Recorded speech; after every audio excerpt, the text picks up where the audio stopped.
I'm off screen now. It's getting dark. I'm chilling. Welcome one, welcome all, y'all. Sorry for the delay. I went longer on the second channel. Y'all, this Blueface Krishan Rock Nabel thing is it's something else. Yeah, that's what Lady Luck Club with Sweet Tea is all about. We go over there, talk about true crime and gossip. yeah, that's what it's for. Over here, we're gonna go over Candace motion to dismiss in the Brian Harper lawsuit. Candace, you dumb coward. So this little heifer does not want to go to court, apparently.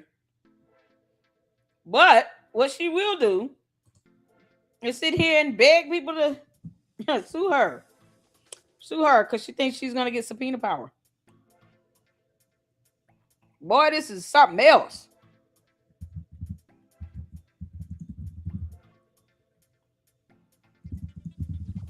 So, thank y'all so much for tuning in. Hit that like button.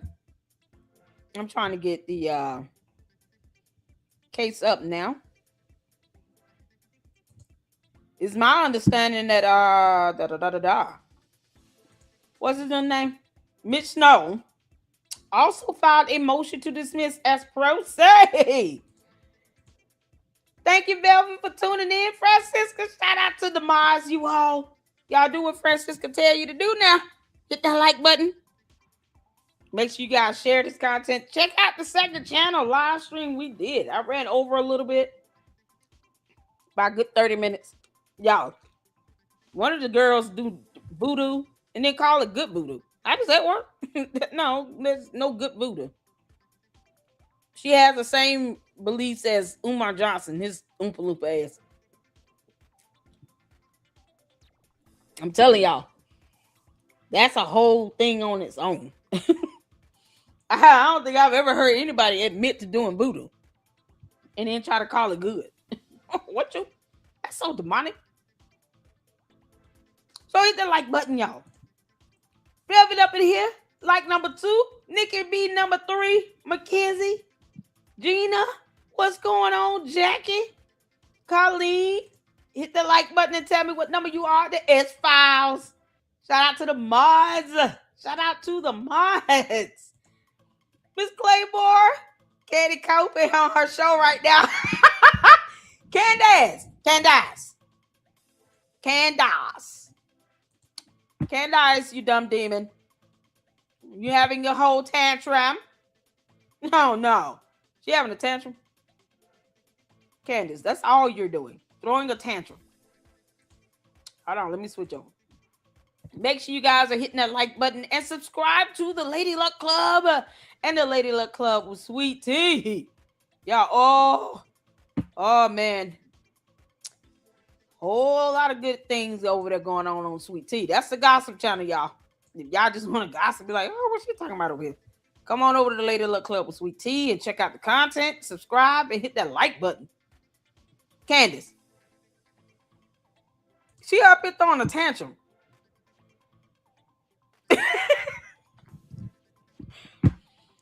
Oh my God. So hold on, let me Ami did a new video again.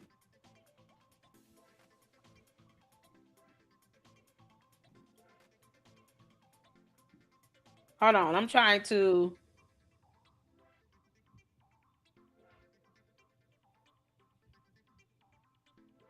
I wanted to see what video she referred. Y'all know I don't like to get her show. I really don't. I really don't like to give her a view. Lord have mercy. Is there a video I can check out, like summarizing what she said, throwing her tantrum? I may be tagged in on X. Hold on.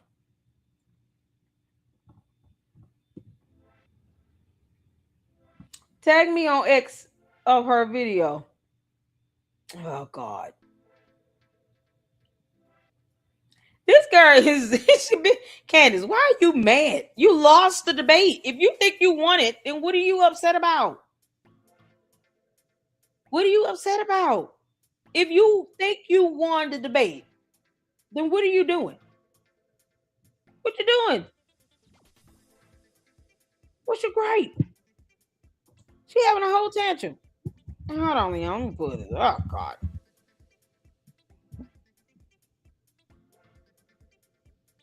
Behind the scenes of the great debate, TPUSA is the biggest loser. Why are you going on TPUSA? Candace, you dumb moron. This has nothing to do with TPUSA. Andrew Wilson is his own individual. So she's trying to push this on TPUSA. Candace, you're a clown. You don't even know how to lose. No, it's TPUSA fault. They lost. They weren't even there. Oh, you precious, precious demon. Candace, you're a demon. You're a whole demon. And this guy was just ridiculous. Yeah, I'm not giving her a view. If someone can send me a video or tag me on something, we'll check that out. Otherwise, child, Candace, you can kick rocks. You just gonna be big mad until Jesus returns. You're having a whole tantrum. Ooh, okay, so let me put up partial motion to dismiss. Lord have mercy.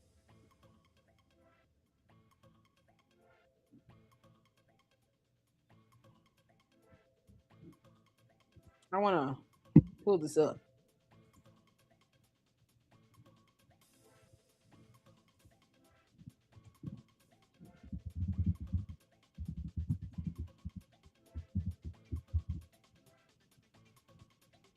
Okay, I'm going to pull up this document. It's 35 pages. We're going to go through it. You guys do read and keep up with this. So I'm not going to go through all of it.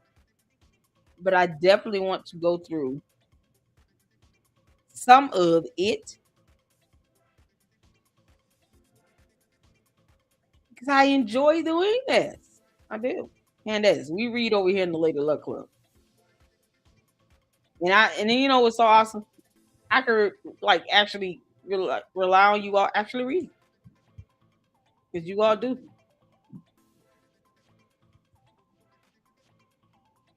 Okay.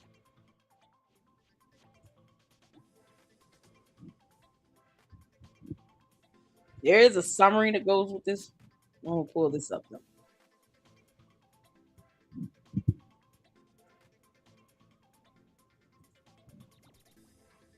All right. Here we go. Candace out here throwing a tantrum. Accusing TPUSA of losing and then realizing they're not even there. It's crazy work. Candace, that's crazy. We got it. But in the case of Brian Harper, plaintiff, versus Candace Owens et al. Oh, Owens' defendants want partial motion to dismiss plaintiff's complaint for failure to state a claim. 2, Tennessee public participation act petition to dismiss plaintiff's complaint. And 3, partial motion to strike an incorporated memorandum of law.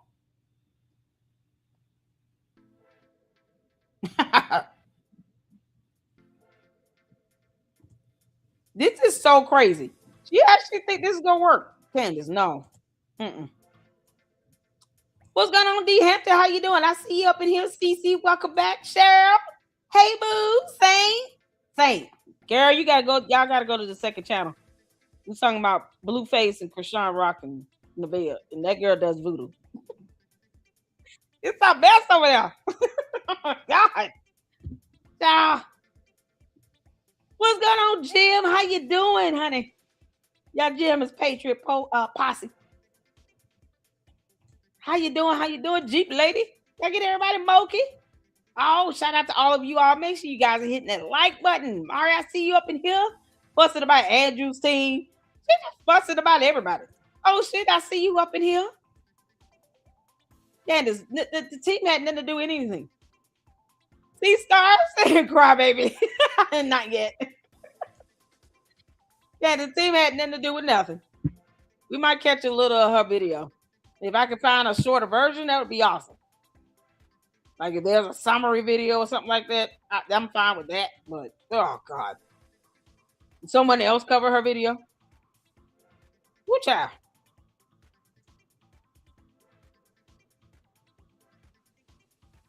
Okay, so I'm not gonna go over the whole thing. I just want to kind of skim through it. When Charlie Kirk was assassinated on September 10, 25, plaintiff Brian Harper was the head of security firm responsible for protecting him. That undisputed fact provides the obvious alternative explanation for the loss in professional standing. Plaintiff claims to have suffered. How? Then they cite case law here, Ashcroft v. Iqbal 556 U.S. C62 682 case from 2009. Yet plaintiff blames Candace Owens instead. He never blamed her. She defamed him. He blamed her for the defamation and for the loss of revenue because of said defamation. No one went out and butchered this man like Candace did. It's ridiculous. Owens is a commentator, podcaster, dumb, social media figure, blah, blah, blah, who commented on the security failures that enabled Kirk's murder. It did not enable Kirk's murder. That's where she's wrong. Literally. Owens presented her opinions on a matter of intense public interest that no one asked her for, and then she purported it to be a matter of fact with affirmative allegations. Offer her assessment, to which she is not qualified to give because she's not a security anything. She's barely educated.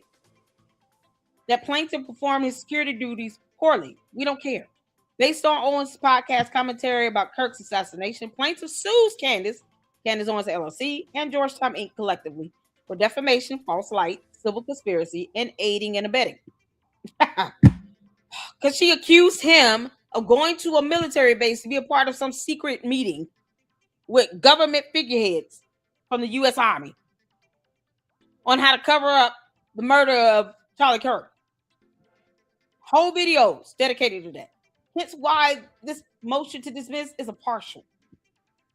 There's certain fundamental basics they cannot deny. I thought Barry Coleman said it was going to be a full dismissal. Well, attorneys are only seeking a partial. 7 independent defects require dismissing plaintiff's claims against the Owens defendants, either in whole or in part. First, the alleged statements are actionable opinions, rhetorical hyperbole, and questions incapable of a defamatory meaning. Second, plaintiff is a limited purpose public figure. No, he's not. He went out defending himself. He did not become a public figure who must prove actual malice. He did. Yet he pleads negligence and does not plausibly allege facts supporting actual malice. Third, plaintiff fails to plausibly allege casually conducted damages. And the most obvious explanation, the fact that he has his own security detail business and she went out and defamed him and attacked him relentlessly, demanded that he has an interview with her. And if not, her retaliation was more defamation. And he lost business because of that. It's the casually connected damages. Period. It's called tort. She interfered with his ability to make money. The most obvious explanation for plaintiff's reputational harm is that the person plaintiff was hired to protect was assassinated on his watch, beyond his control, through no fault of his own, through no fault of a lapse in security. A man went up to the top of a rooftop of a building and shot him.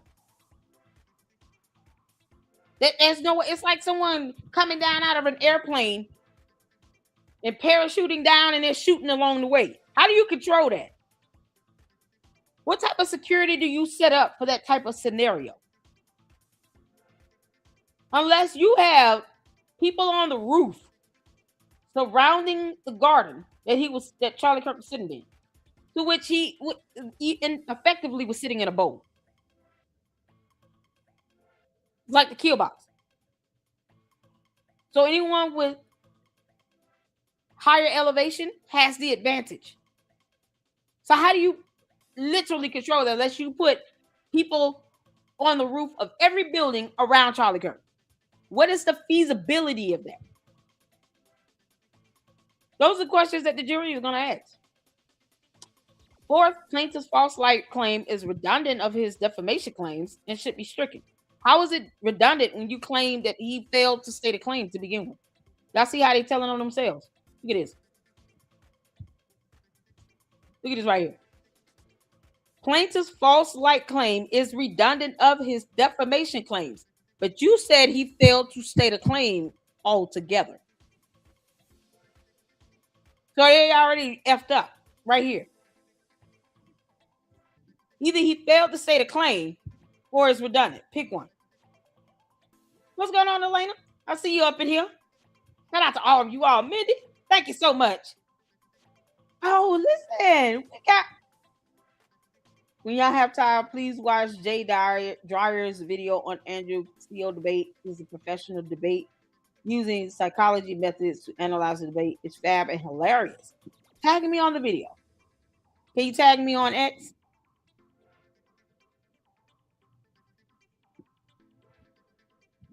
Y'all, Milk Bar get ready to go live too. Ooh, child. We're not gonna be fair with y'all. Let me see. If you can tag me in on it, on that debate, on that video, Mindy, we'll check it out. All right, let's get back to it. Fifth, the plaintiffs, so they're saying the false light claim is redundant, and they want that straight. They want that stricken. It can't be redundant if you're saying they didn't state a claim to begin with. So that means you should not even be acknowledging defamation claims. Should be saying he failed to state a claim altogether. It doesn't matter what it is about. God, they're so dumb. Plaintiff's civil conspiracy and aiding and abetting claims fail because they are specific intent towards incompatible with the negligence theory. Plaintiff pleads, and they rest on fatally conclusory assertions beyond that. Oh, wow. Never mind what your client has done. Not saying, because he was head of security, it's automatically his fault. No. Certain things just beyond his control. You have to ask, what would be the reasonability of being able to provide adequate security at a university campus as large as UVU, where you have manpower on the rooftop of every building surrounding Charlie Kirk? What is the feasibility of that? Even if they had the UVU police officers as well as local police officers aiding and assisting, you understand how much manpower it would take to secure that type of venue with 2,000 to 3,000 people out there, where one person went on the top of a roof, got the vantage point, able to gain the advantage by just simply being elevated, and over 150 yards away, 150 feet away? What you mean? So how can someone realistically set up a security plan with their detail to keep that from happening? Those are the questions the jury is going to be asking here. And they're saying, well, it's his fault that this happened because his security detail there are a lot of errors based on what our client said. Your client is not an expert. We don't give a damn what she said. That's part of the problem. She's putting her foot in her mouth, making affirmative allegations and provable false statements. She's not giving her opinion of anything. She's trying to assert herself as an expert in knowing how to set up security details, trying to point out what his so-called fallacies were that are literally beyond reason. Remember, you all, when it comes to these civil matters, it comes down to what the reasonable viewer and listener and reader is able to deduce. It is not reasonable or feasible to expect someone to come up with a security plan that involves coverage on every single rooftop on a campus like that when all he did was tour campuses and had debates. This is the first time any of that has ever even been attempted. And unfortunately, the killer got the vantage point and was able to execute him. So her attorneys would be faced with the challenge of saying, our client just gave an opinion about the fallacies of a security detail, something to which she knows nothing about. Does that make sense? Hit the phone. She's not an expert in this. Candace don't know shit. She's a moron and a demon. What she does not know is how to set up a security perimeter of any sort, or how to read laws or a lawsuit. So her opinions caused this man to lose business because they weren't being said as her opinions. They were being said as affirmative allegations, to the point where it was convincing to people that could have been potential clients or his current clients. And they decided, because of that influence, to disconnect their business with him. So he lost revenue. That is the damage that he's able to prove, that Candace is saying he can't prove. Does that make sense? Hit the phone. Y'all, this is why I like going over this stuff. Because this is what we are. Can y'all hear me? Uh-oh. Can y'all hear me? Somebody say I had some sound. Whoop.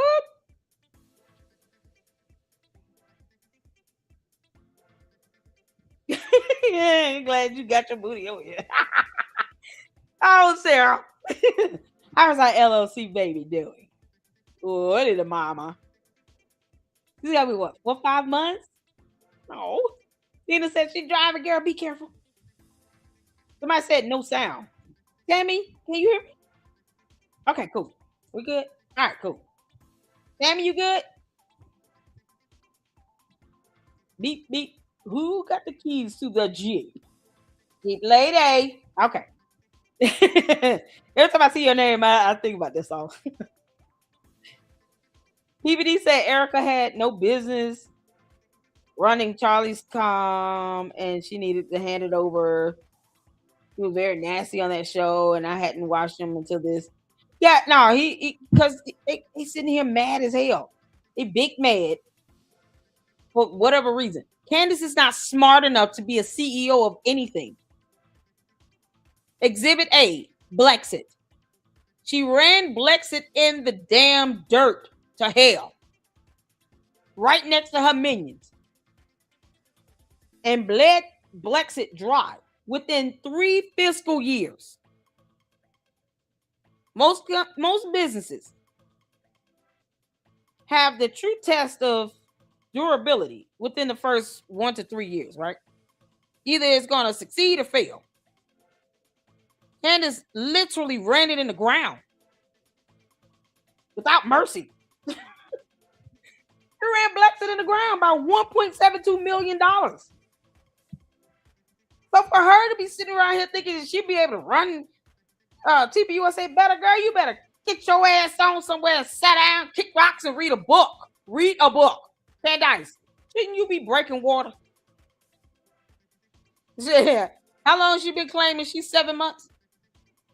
For 2 months in a row? Candace been saying she's 7 months pregnant, 2 months in a row. Your Honor, Candace Owens is an idiot. She can't even count numbers. She's been stuck at 7 months pregnant for 2 months.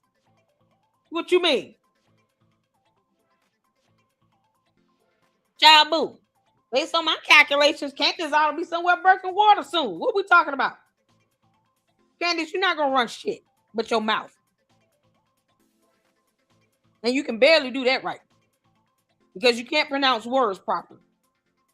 All the judge is going to have to do is this. Ma'am, can you come to the stand and explain to us the difference between thunder and lightning? Her attorneys are going to be like, no! Your Honor, please don't swear in.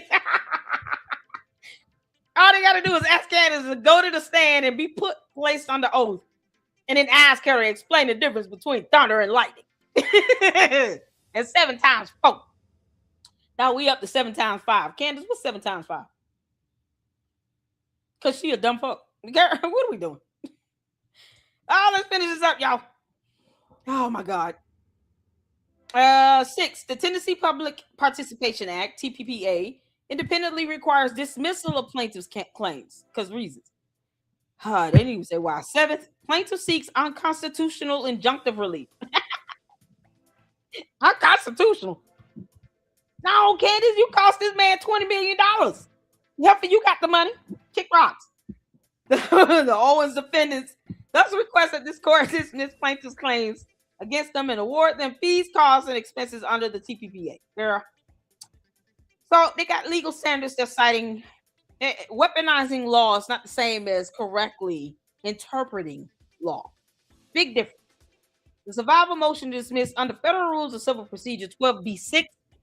A complaint must contain sufficient factual matter accepted as true to state a claim to relief that is plausible on its face, and it must raise more than a possibility that a defendant has acted unlawfully. And they have case law cited. A claim is facially plausible when the plaintiff pleads factual content that allows the court to draw the reasonable inference that the defendant is liable for the misconduct alleged. She conspired to defame him with Mitch Snow on her show by lying that he was on a military base with no evidence, a fake-ass incident report, no videos, no photos that Mitch Snow claims he gave to Candace Owens. Candace, Mitch Snow threw you under the bus, you dumb demon. So here's the part where this evidence comes into play. Y'all remember when I said Mitch Snow threw her under the bus? Yeah. Because see right here, factual content, you would need evidence to support that. Mitch Snow claims there is actual evidence that exists. Pay attention. And that he gave it all to Candace Owens. Even though she's never released it, nobody else has seen it. And he claims that she is now the rightful owner of said evidence, videos, and photos. He also alleged that he has phones in a security box, a safety security box. We don't know said phones. It could be the 12 phones from Israel. Who knows? 12 phones from Israel, each one representing the 12 tribes of Judah. That Candace keeps rambling on about. Could be sitting in safety security boxes that belong to Mitch Snow. Go figure. Candace, that's exactly what I'm going to say until I see evidence otherwise. So Mitch Snow is the one that's got those 12 Israeli phones sitting in safety security boxes. Meanwhile, he has made it known to the public that Candace Owens is the rightful owner of video and photo evidence that would prove Brian Harper and Erica Kirk was on a military base to attend a meeting to conspire to cover up the assassination of Charlie Kirk. Y'all following me? Candace, you're still dumb and slow. And somehow you don't realize that Mitch Snow threw your dumb ass underneath the bus. Nah, he pushed her right out in front of it. And then let the bus run over her and then go backwards and then go forward again. 6 more times. Because here, this is where you got this factual content that comes into play, Candace.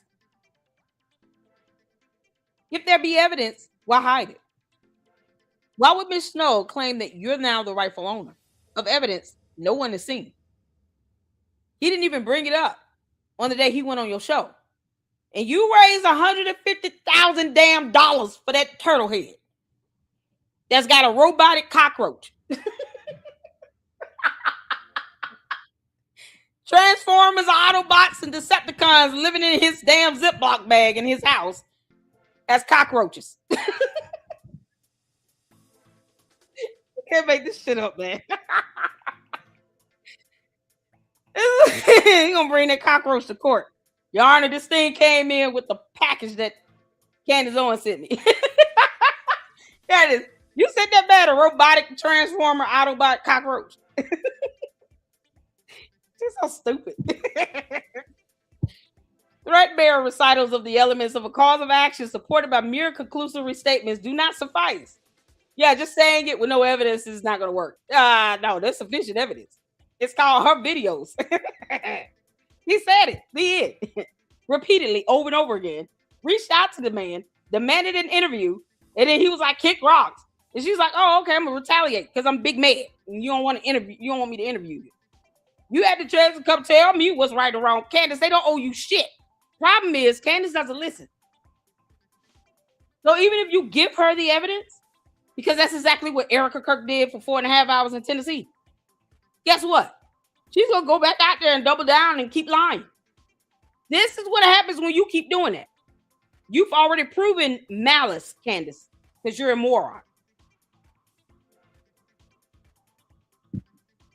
A legal conclusion couched as a factual allegation need not be accepted as true, nor are recitations of the elements of a cause of action sufficient. Yeah, okay.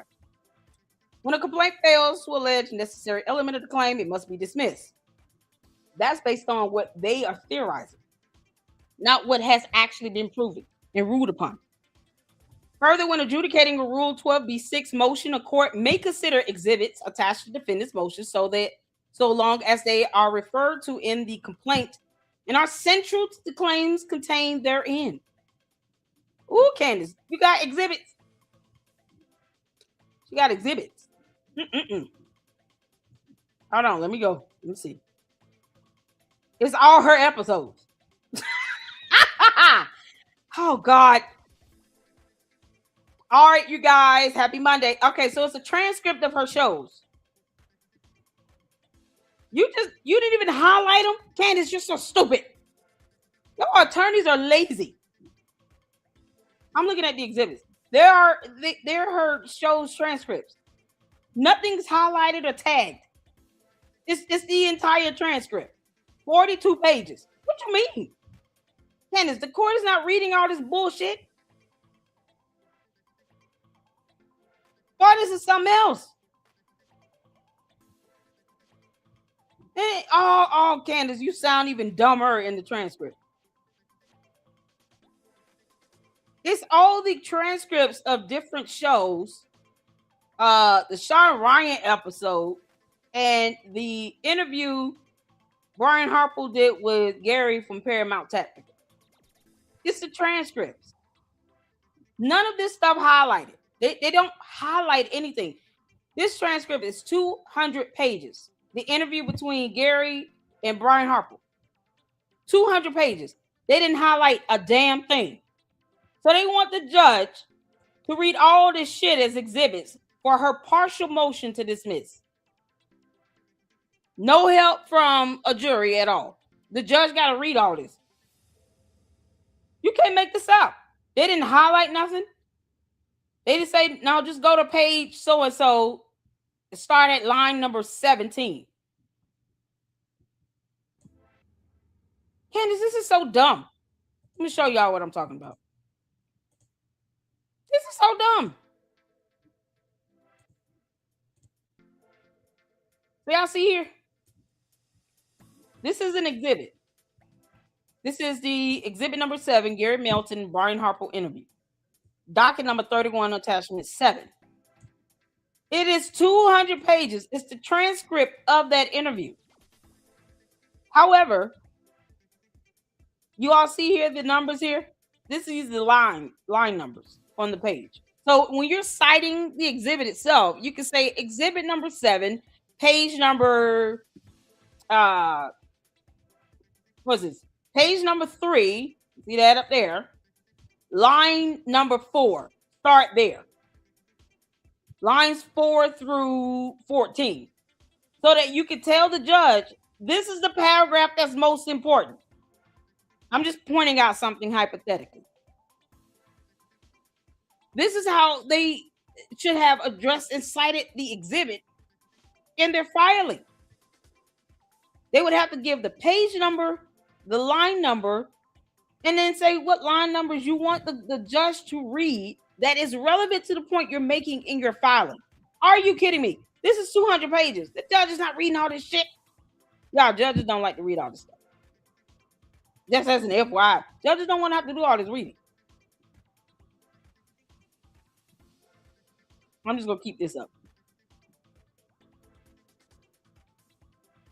So Oh, God. Oh, they really did that. Oh, my God. Further, when adjudicating a Rule 12b-6 motion, the court may consider exhibits attached to defendant's motion to dismiss so long as they are referred to in the complaint and are central to the claims. You refer to them, but what? You're not citing the page numbers or anything? They really want this judge to read 200 pages of a damn transcript. That's so lazy.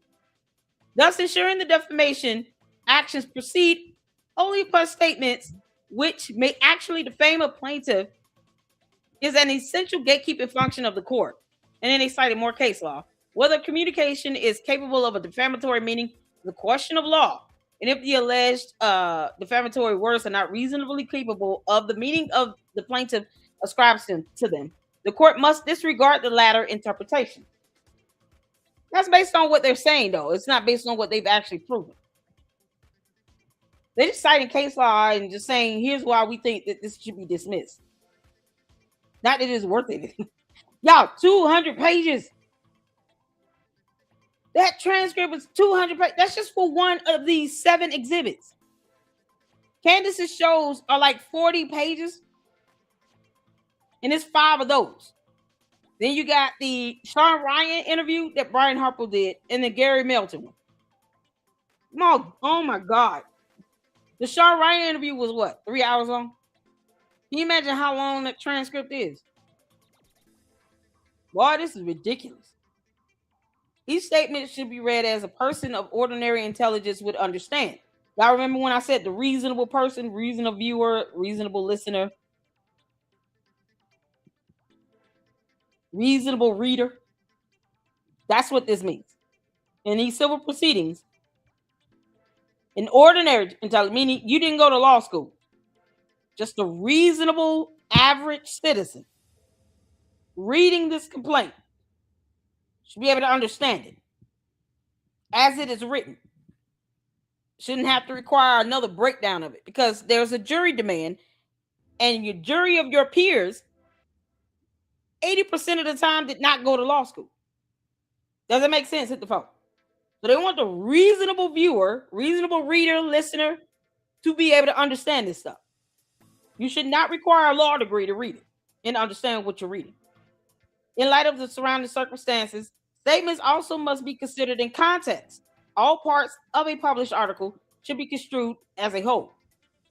The plausibility pleading standard applies to the actual malice standard in defamation proceedings. So basically, did the person know that they were making provable false statements? Did they know that they were defaming somebody, causing tortious interference? Because, Candace is a moron. She doesn't care. Let's see here. The TPPA permits a party sued in response to its exercise of the right of free speech.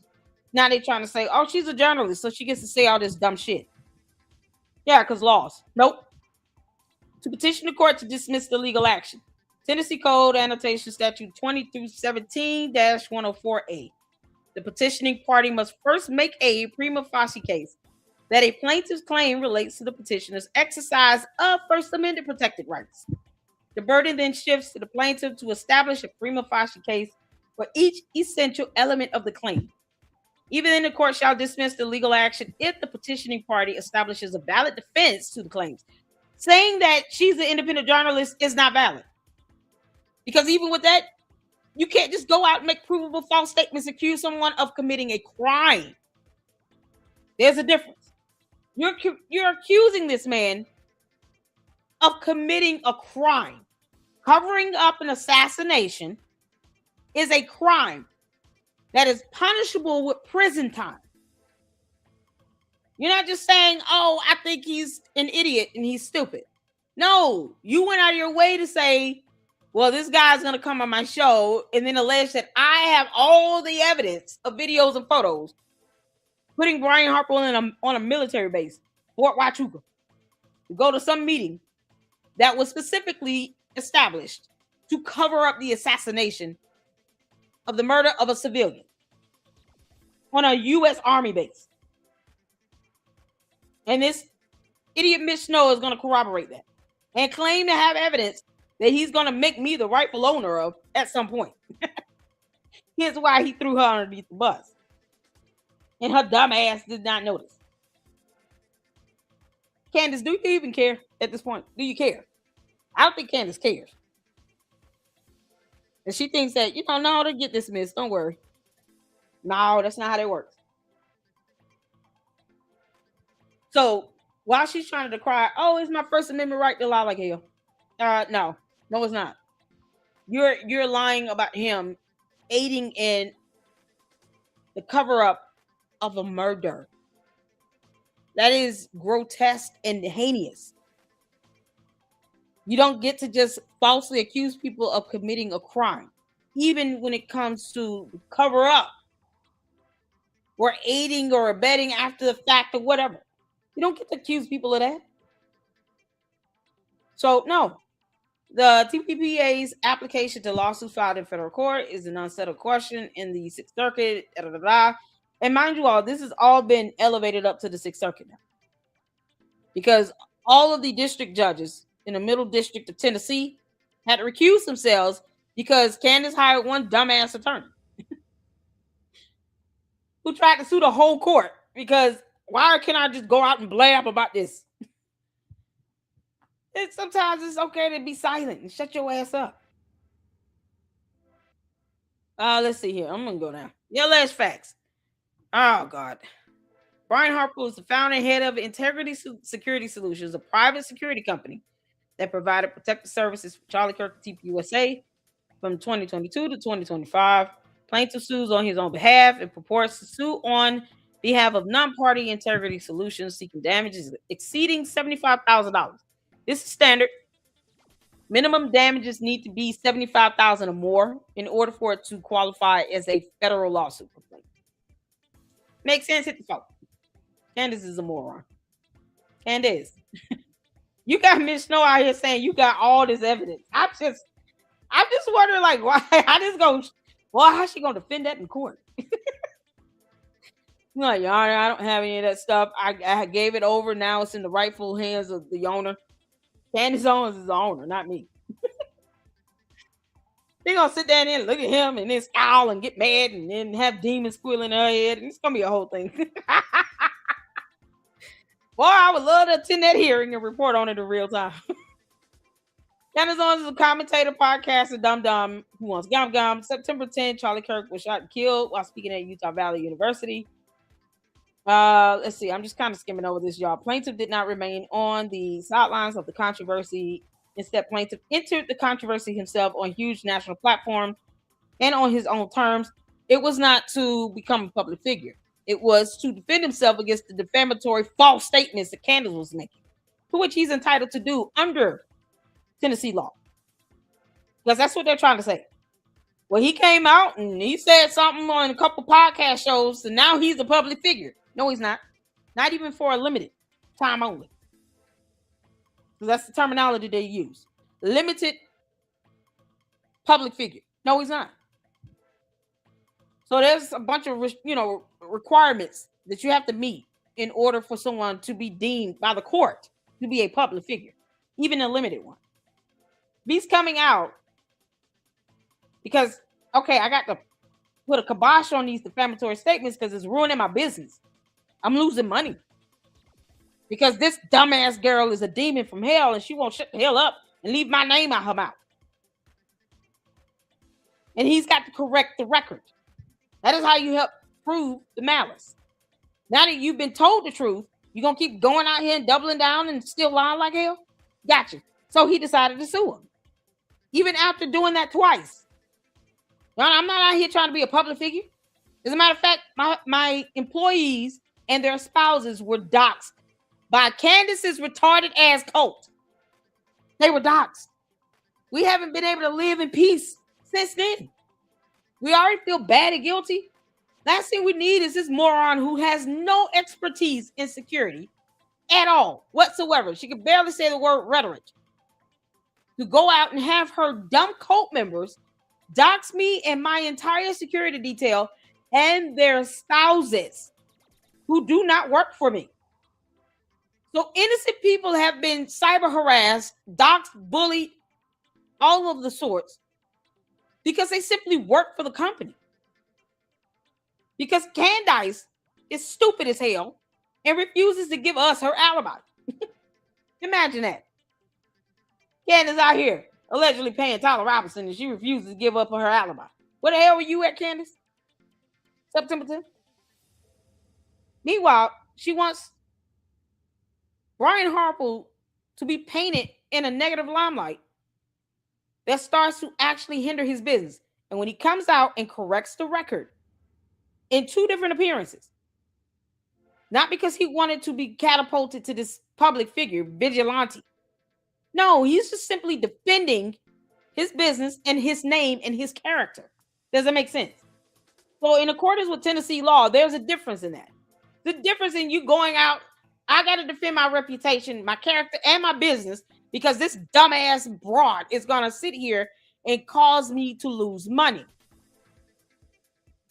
Because she refuses to read a book and pay George some attention. Versus she's out spreading all this nonsense. Let me go out and I'm going to put out some statements hoping that she'll stop attacking Erica Kirk. Like, that's the stuff that people like myself and Gary from Paramount Tactical, Artie Trolls, Jay Witt, Edie Marie, you got content creators, independent journalists, other influencers that are actually trying to curb all the lies that she's telling, where she's attacking Erica Kirk and TPUSA relentlessly for no damn reason when she could just mind her own business, go do something else. That's not what Brian Harper wanted to do. His goal was, I got to correct the record because she's attacking me and my business. And my people, my employees are being doxxed. They're being cyber harassed and bullied and targeted. And once he went out there and after he did the second appearance, guess what he did? He took it to the house and he said, I'm going to sue the shit out of her and I'm going to sleep peacefully. That's it. That's what happened. See, you understand that? There's a huge difference. And the law defines that difference. The law says this person is not out trying to make himself into a public figure. He's not trying to represent the community. He's not playing the role of some, elected official, vigilante. He's not doing that. Living his own private life. He has the right to go out and defend himself publicly and set the record straight. So when he went out and corrected the record in these interviews, that's all he was doing. He wasn't out trying to sit here and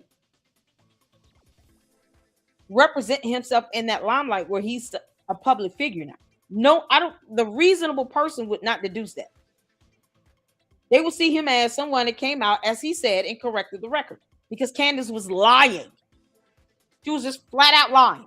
And it was causing damages and he was losing revenue to his business. Is that direct and straightforward? The law allows you to be able to do that without you necessarily being considered a public figure while you're doing it. Hit the 4 if that makes sense. So once they establish that requirement that he's out defending his integrity, his character, his business, his employees, and not to just be a public figure, now he has what this actionable claim is, and he has the right to claim damages, to claim tort. Does that make sense? So, let's go through. I'm trying to get down. It's not long. That was background information. Make sure you guys read all this stuff up. I'm sure many of you have. And of course, Nicholas Brooks does a great breakdown. You have a few attorneys that's reporting on this. The argument is each challenge statement is non-actionable opinion, rhetorical hyperbole, or a question incapable of defamatory meaning. Oh, child. And it just kind of repeated what they said in the beginning. The should be fired commentary is opinion based on facts and his own disclosed. He was a contractor. You can't terminate it. You can terminate the contract. But saying he should be fired, that's not for you to determine. He would have to violate the terms of his contract that he has with the client, that being TPUSA. So you can't be fired from that. Candace says the dumbest shit, and she doesn't realize how stupid it is until you read it in a lawsuit. And then they're trying to explain what she meant when she said should be fired. How? He's contracted. Candace, how you get fired as a contractor? If they decide to sever business with him, that's on their own choosing. But not because you say he should be fired when you don't know how contracts work, you dumbass. Plaintiff's complaint omits critical context the transcript supplies. Because they didn't cite the y'all see this?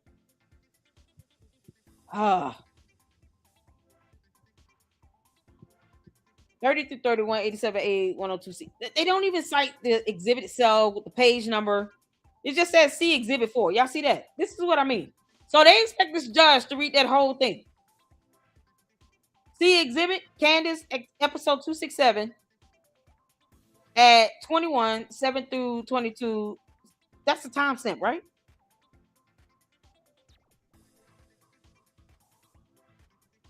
(21:7-22:7). So page 7, lines 21, 22. That's the only way I can make this out. Otherwise, they expecting this man to read 200 pages at BS. It's quintessential opinion commentary. It is a conclusion based on facts laid out for listeners who were left free to draw their own conclusions. You can't say it's a fact and an opinion at the same time. Which one is it? You're giving her opinion, she's giving facts. Because facts don't care about your opinions or your feelings. So which one was she doing? You laying out your opinions and you trying to pass them off as facts. That's not how that works. So when you sit here and say based on facts, where's the evidence? Where's the evidence that support Candace's opinions to be rendered a fact? It is a fact that we're breathing in air. That includes oxygen molecules. That's a fact. It is a fact that water freezes at 32 degrees Fahrenheit. That is a fact. There are facts, that's information documentation to back up that fact that water freezes at 32 degrees Fahrenheit.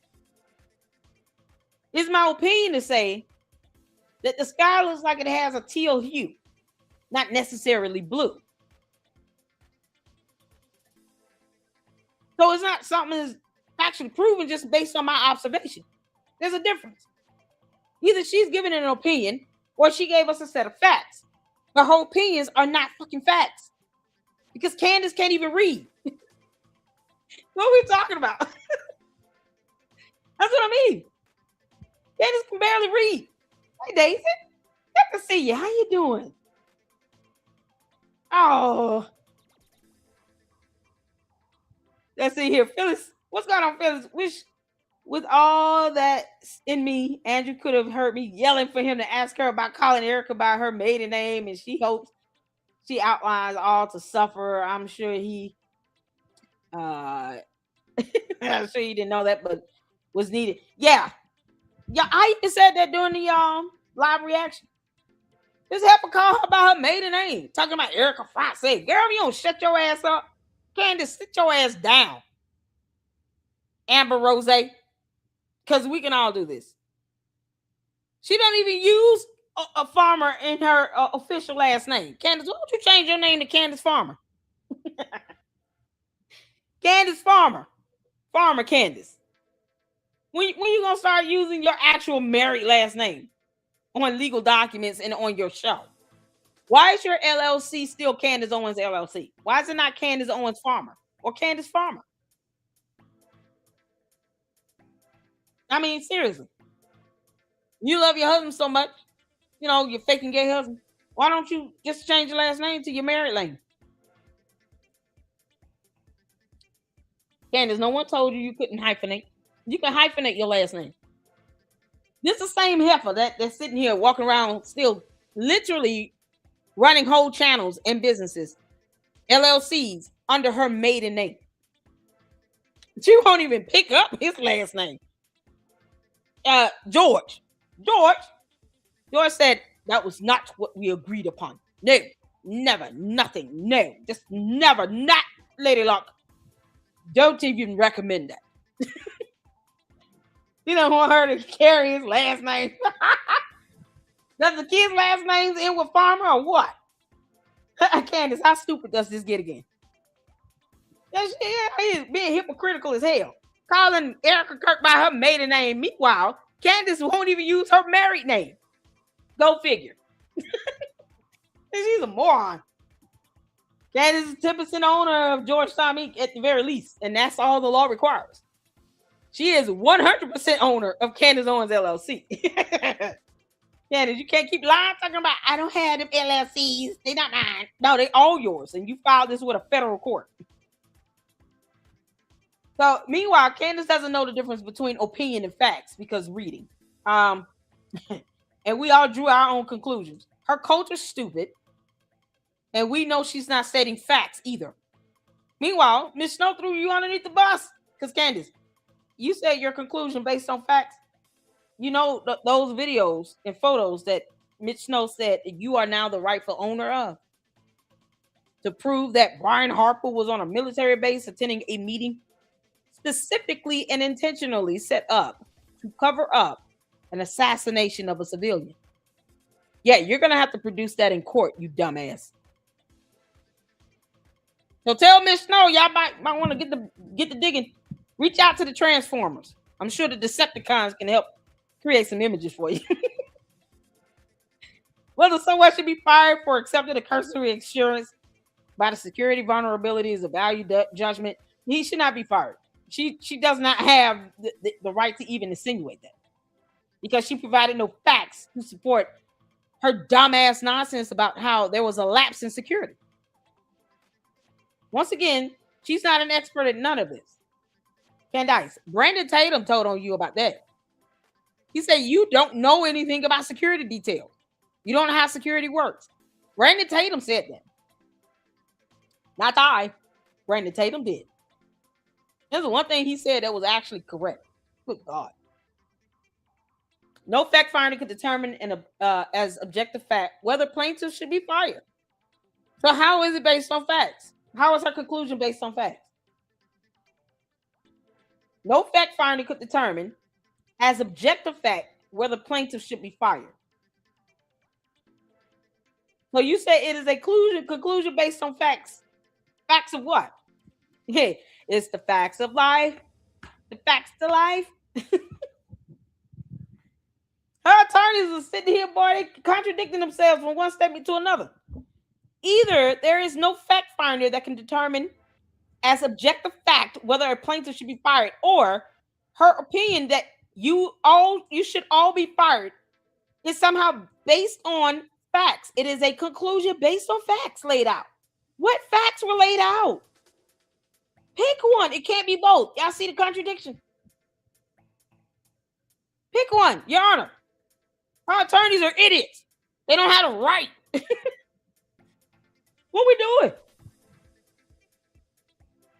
This is why I wanted to go over this. Candace, your attorneys can't even make up their damn mind whether or not you're giving an opinion or a set of facts. Of course, there's no fact finder to determine whether or not he should be fired, because Candace was lying. Her attorneys are stupid as hell. And, because they start off a whole sentence with the word "and." Because Owens disclosed the underlying facts of what? Where are those facts? Because, when Andrew Wilson asked her to produce them, she couldn't produce any of that evidence. Facts, evidence, Candace is the same thing. Those terms are used interchangeably.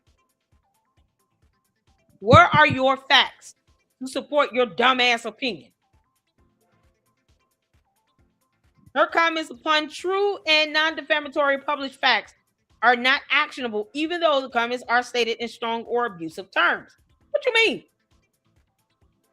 So you saying that he aided in the cover-up of an assassination, which is a crime punishable by many, many years in prison, that could result in the loss of freedom. Somehow, based on a set of facts, even though you can't provide those facts or evidence to support it, somehow it's still left to be your opinion. It should not be. No fact finder could determine whether or not all that BS that came out of your mouth is objective facts. We know that. That's the problem. It's not objective facts. None of this stuff she's saying is objective facts. None of it. Yet somehow we're still not getting this evidence cited. Where the facts at, Candace? What is the evidence? You saying it is not evidence. It goes back to your opinion that we don't care about. The factual predicate underlying Owens' opinion is also true, which is an independent defense. Truth is an absolute defense to libel. She didn't tell the truth. She lied like hell. She said he was on a military base. What the hell are they doing? I make this up. The complaint does not assert the plaintiff follow up with the police chief after the gotcha covered exchange, Exhibit 4. Oh, yeah, there's another 40 pages of BS they want the judge to read. Further, because the facts on which Owens commented are not alleged to be false, and because the sting of the statement is the uncontested fact that plaintiff failed to follow up on a known security vulnerability that enabled Kirk's assassination. It didn't enable it. That's the problem. They're trying to say you failed to do XYZ, so that enabled his assassination. No, it didn't. Even if you remove what you claim to be as failures out of the equation, the bottom line is, the fact is, Tyler Robinson went to the roof, got the vantage point from over 150 feet away, and shot Charlie Kirk. That's beyond what he could even control, even in the details or the planning of said security on September 10th. It's so far-fetched, it's stupid. The sitting duck remark and the assassinations happened question are protected hyperbole. It's not hyperbole. Candace is an idiot and she does not know what this word is defined to be. Because let's not forget now, Candace thinks that hyperbole about Charlie Kirk's Superman neck is a provable false statement. Somehow, hyperboles go over her head when someone says that Charlie Kirk had a Superman neck. He had the neck man of steel up in there. She doesn't register that as hyperbole. So she only wants to say it's hyperbole when it's convenient for her. Because Candace is a moron. You can't pick and choose hyperbole, Candace, when you don't understand a hyperbolic statement regarding a Superman neck. Boy, this is something else. So her attorneys are going to prove one thing she can't do is define the word hyperbole. Your Honor, the defendant doesn't understand hyperbole because here are several videos where she is getting angry over someone saying Charlie Kirk had a Superman neck. Somehow she doesn't understand that to be hyperbole. But she wants to say that it is all Brian Harper's fault that Charlie Kirk was assassinated by Tyler Robinson, who had the vantage point from 150 feet away. Somehow all of that shit is hyperbole for her. F out of here. What you mean? Candace lying like hell. Girl, I want you to be deposed. Put her ass under oath. Oh, I dare you, Candace. I dare you. Let's say, oh, none of this is loose figurative language. Also cannot be construed as a representation of fact. She said that it was a fact. That's the problem. When she says, and it is a fact, she is then saying everything I'm about to say after it is a fact is to be assumed to be a fact. The hell you mean? That's how stupid Candace is. She literally said those words. And it is a fact, blah, blah, blah, blah, blah. Hit the floor. Candace has said this several times about many things. She is so quick to say, it's just a known fact. Everybody knows it is a fact. Oh, okay. So you use that type of language and terminology. But then you want your attorneys to go to court as if you're not saying it is a fact in your show. And you want them to pull the episodes where they hope it's not in that transcript. Yeah, okay. Good luck to that dumb shit. Oh my God. So they keep making the defense. All of this is hyperbole. Don't take any of it seriously. She knows nothing about medical bags. She kept lying and doubling down. Never mind the fact that she was harassing this man for an interview. I want to make sure I get to, let's see. They're saying that his relief is unconstitutional. Plaintiff asked his court to issue a permanent injunction requiring the removal of the defamatory statements. How is that unconstitutional? She lied like hell. Candace, you gotta take that BS down. You done made your money from it. What you mad about? You gonna be big mad about that. Girl, bye. You done already made the money from it. YouTube has already paid her. And no one cares about her Hidden Valley Ranch sponsorships. Girl, bye. Plaintiff's retraction demand is unconstitutional. He's saying take that BS down. Then. Plaintiff's prior restraint demand is unconstitutional. Restraint from lying on me. As a matter of fact, stop saying my name. Take your ass to court. Keep my name out your mouth. What's so hard about that? You can't make this up. They don't want her to continue to defame and commit libel.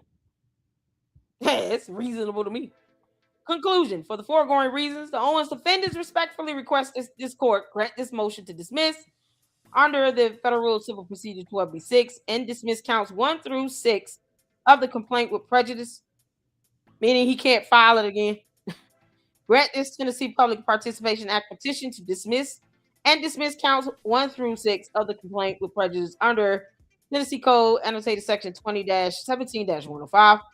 Award the Owens defendants court costs, reasonable attorney's fees, discretionary costs, and other expenses under section 20-17-107. More than likely, they're saying, "Oh, this is a petition filed in bad faith." So, because this is filed in bad faith, give us more money. Strike plaintiff's false light claim, count 3, as redundant, even though they're claiming he didn't make a claim at all. Strike impertinent and immaterial allegations concerning the First Lady of France, the Iran War, and the Israeli Prime Minister Bibi Netanyahu. These are things that Candace said out of her mouth. So tell her to kick rocks and dismiss plaintiff's demands for unconstitutional injunctive relief. Kick down the bullshit where you lied. It's that simple.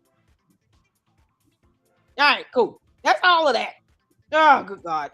Candace, you're a moron. So her attorneys were very, very repetitive and hypocritical. You're saying that her opinions are facts, but then somehow her facts cannot be fact-checked because they're her opinions. Yeah, okay. Oh, child. This idiot right here dismissed for failure to state a claim and dismiss lack of jurisdiction. Oh, Lord have mercy. Defendant Mitchell H. Snow's motion to dismiss under Federal Rule Civil Procedure 12b-2 and 12b-6. Y'all, his is 5 pages. Lord have mercy.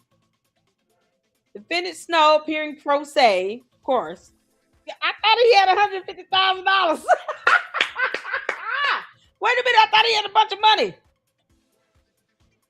I thought he had $150,000. He could go hire an attorney. Oh my God. Oh, y'all, this is priceless. Oh, y'all hear this? Support court order him to pay. Narco abuse is so awful. Feel for it all. Oh. Can I stand up with crows? But sure rooting for them now. Oh yeah, we're all. Mitch said he wrote this himself, wondering if he used AI. Probably. That case law better be real, Mitch. No. Or else that judge is gonna tear your ass up. Because see, this is what happens when you use AI. It might give you fake case law that does not exist. Candace, you're an idiot. He wants all the claims dismissed asserted against him under Federal Rule Civil Procedure 12b-2 for lack of personal jurisdiction. In the alternative, Snow moves under Rule 12b-6 to dismiss count 4 defamation, count 5 civil conspiracy, and any other claim expressly asserted against him for failure to state a claim upon which relief can be granted. Complaint alleges Snow is a Washington resident, communicated by telephone with Candace Owens on or about December 8th. He did. And on one podcast episode, December 18th, allegations do not plausibly establish that Snow purposefully directed suit-related conduct toward Tennessee or deliberately created a substantial connection with Tennessee. Personal jurisdiction must be established over each defendant independently, and the form connection must arise from contacts created by that defendant. And he cited some case law here. We don't even know if this is real. I'm not going to look it up. I'm just not. Yeah, this is the problem with AI. A whole attorney was admonished by appellate court judge for using AI to draft her pleadings. And it ended up giving false case law. Fake cases like this that weren't even real. So he's not an attorney. He would not know if this shit is real.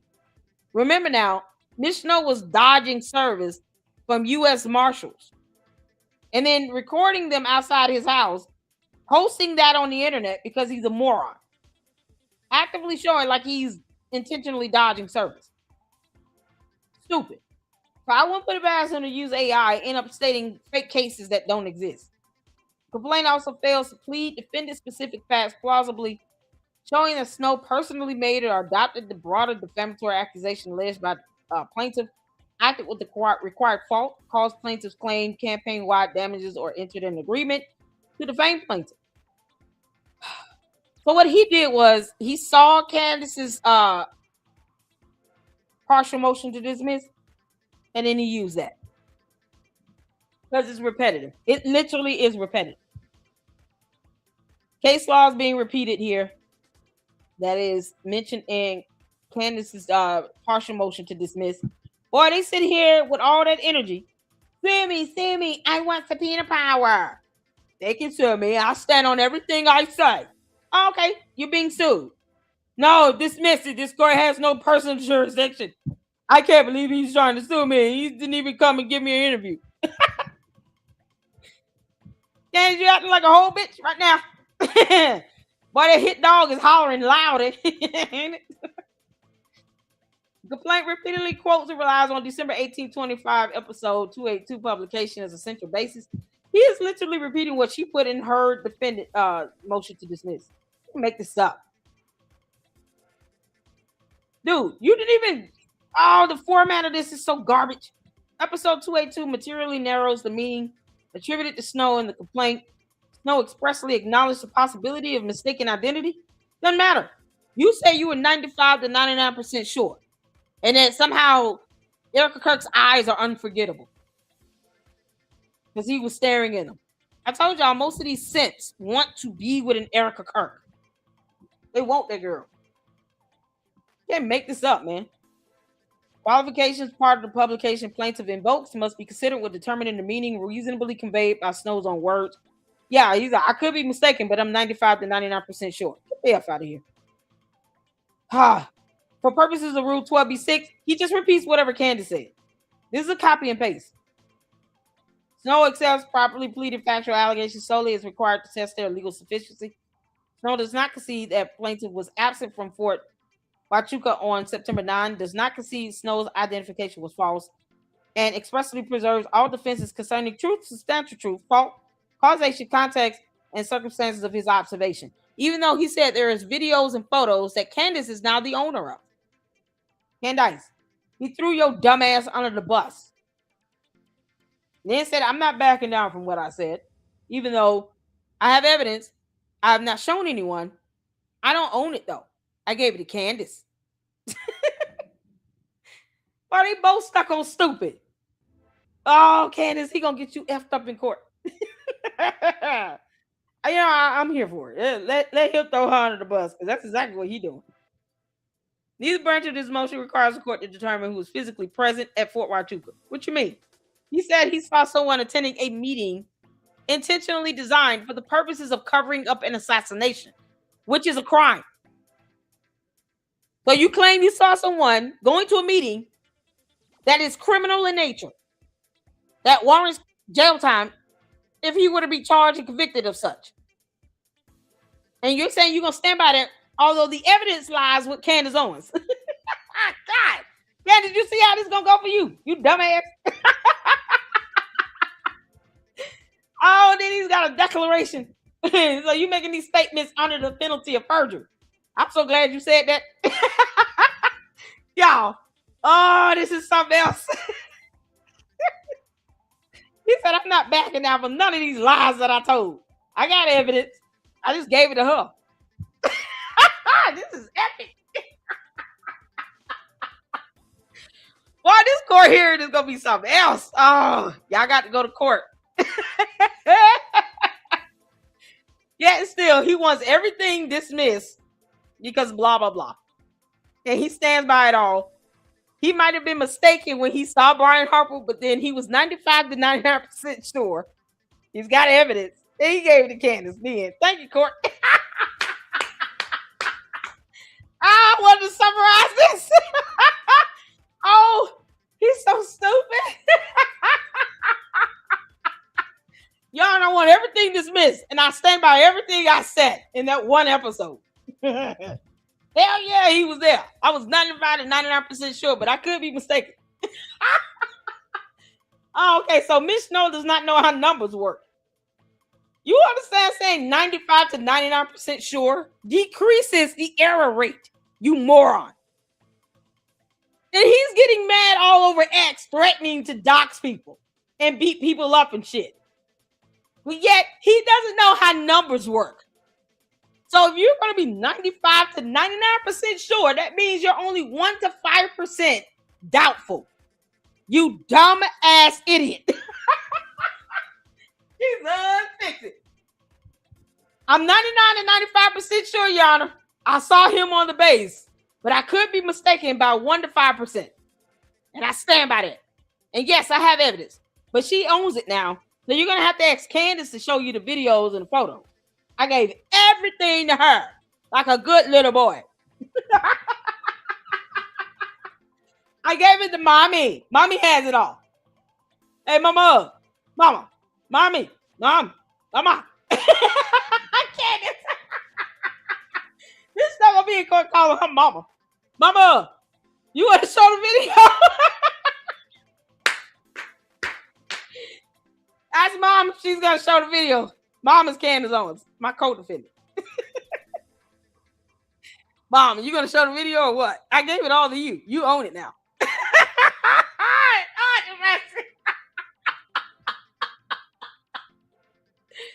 Oh, Candace. Oh, I'm going to clown you about this for days, you dumb heifer. Mom, come on, break out the photos. You know the ones I gave you that you now own? Yeah, can you post them up? Oh, God. Oh, this is priceless. Oh, my God. They're like two stooges trying to say words. All right, Curly and Larry. Oh, this is epic. Candace, that court hearing is going to be a shit show. And then he's sitting over in the proposed order. Yeah, okay.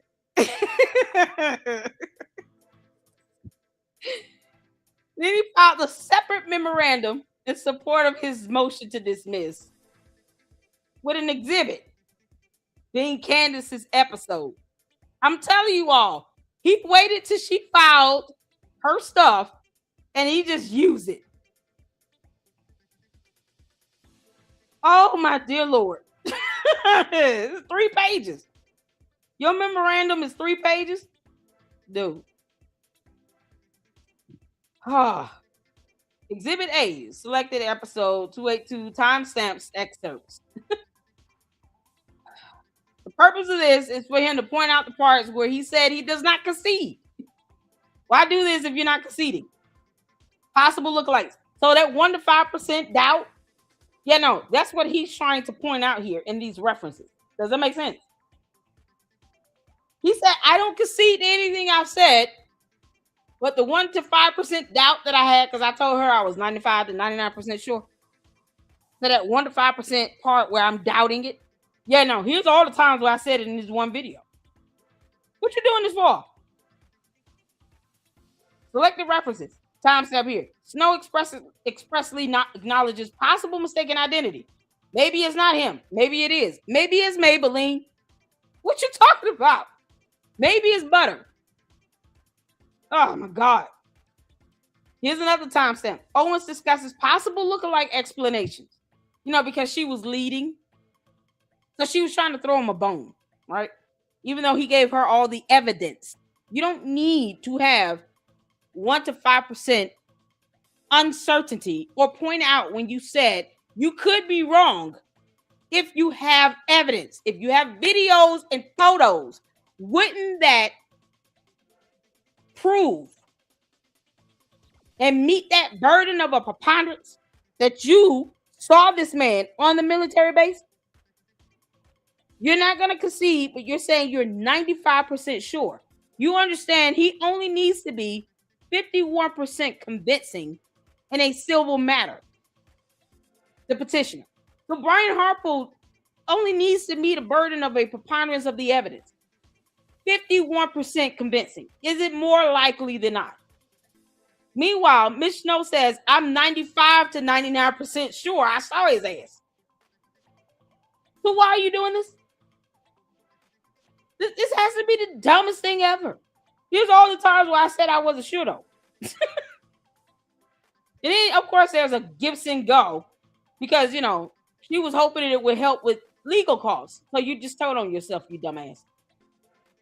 You understand that setting up a Gibson go strictly for legal costs means that you anticipate a legal issue to arise, argued Brian Harpold's attorneys, because that's going to be part of here's the civil conspiracy. Does that make sense? So how do you pre-plan to set up a Gibson go for legal costs for a matter that has not even been filed with the court? Unless you were anticipating being sued into oblivion for lying like hell. To which you said you were 95 to 99% sure, and you will not concede. That means you will not say I was wrong. Okay. Well, hold on to all that big energy, you dumbass. Keep that energy up. Why sit here and try to point out all the times you said oopsies? Maybe I was mistaken. No. Maybe it's Maybelline. Miss Snow wears makeup. I'm just saying. I think you said.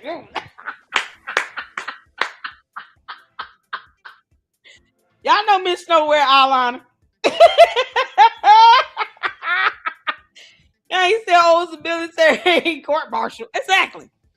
You were on a military base lying like hell.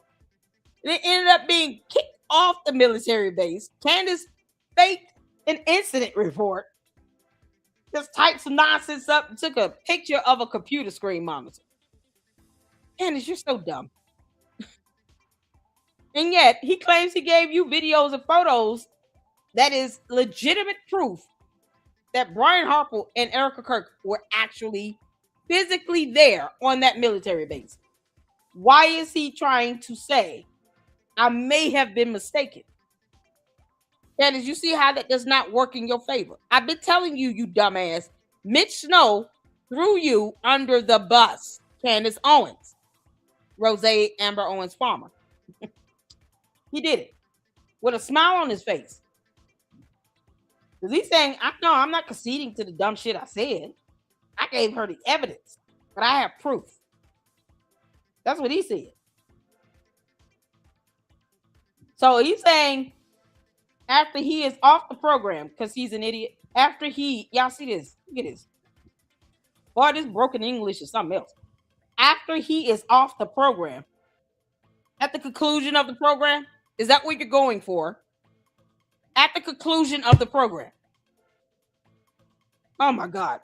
Owens repeats and expands the announcement, stating that she will create a Gibson Go and hopes it can assist with legal costs because she knew more than likely this is going to lead to a lawsuit.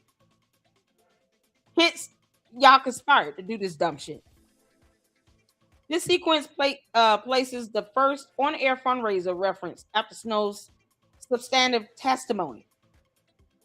Your testimony is false, and you claim to have evidence to support it, to which you said you were 95 to 99% sure. The foregoing selections are intentionally limited. Why? They are offered only to identify portions of the publication directly bearing on the complaint's no specific allegations, contextual implication theory, He's just putting words together in statements. None of this makes sense. Not when you're sitting here talking about after he is off the program. Are you referring to yourself in the third person? Now, Mitch Snow is referring to himself in the third person. After he is off the program, at the conclusion of the program, Owens repeated, why did you even have to put a pronoun here? So he refers to himself in the third person. You represent yourself pro se. It's okay to say, once I was done with the show. This is something else. What child? Candace, everything you touch becomes an idiot. This is his declaration, y'all. His exhibit. Oh, God. Oh, my God. This is something else. Candace, you still do it. Business entity disclosure. What is this? Why would he need to do this? He has a business. Does he have a business? Provide disclosures and in compliance with local rule 7.01B. This disclosure statement is filed by Mitch Snow. I'll acknowledge the continuing obligation to update and supplement the statement. He resides in why would you even do this? You don't have a business. What business do you have? Y'all, he crossed this out. Why would he need to do this?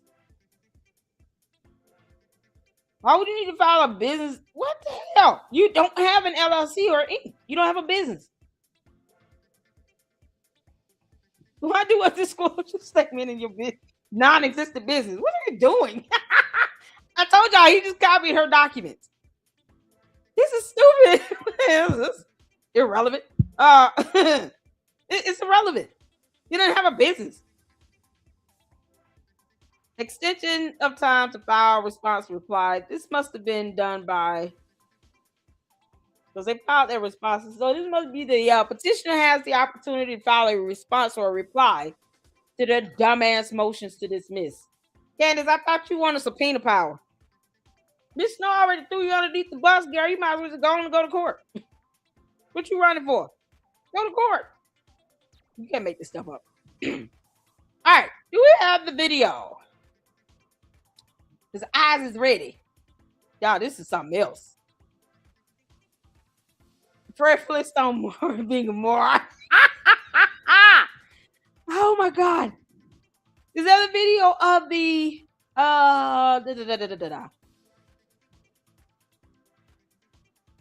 the guy that went over the debate?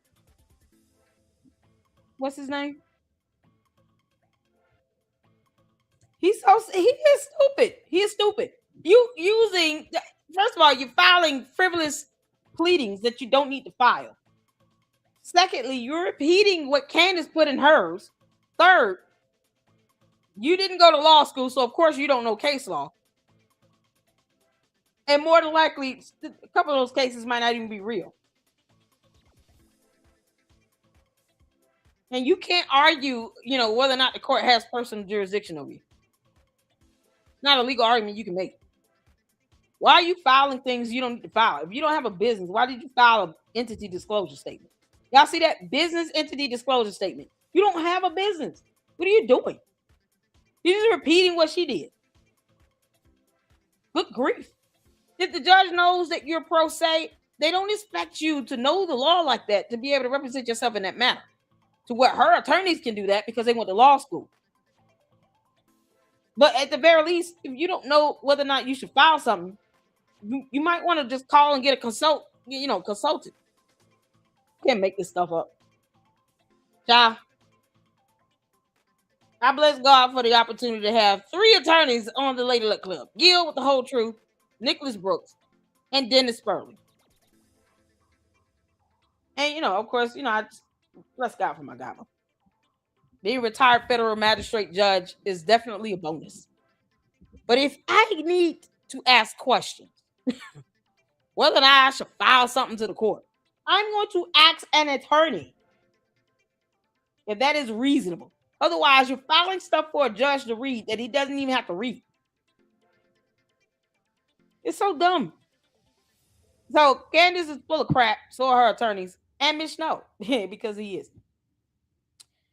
None of that means anything. It doesn't. You can't say she said her opinion, but it was also based on a set of facts. No, nope. Pick one.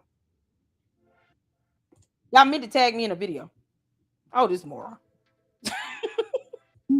And Eric. Hold on. This is. Hold on. What is this? Well, we knew it was common. Charlie was a spy.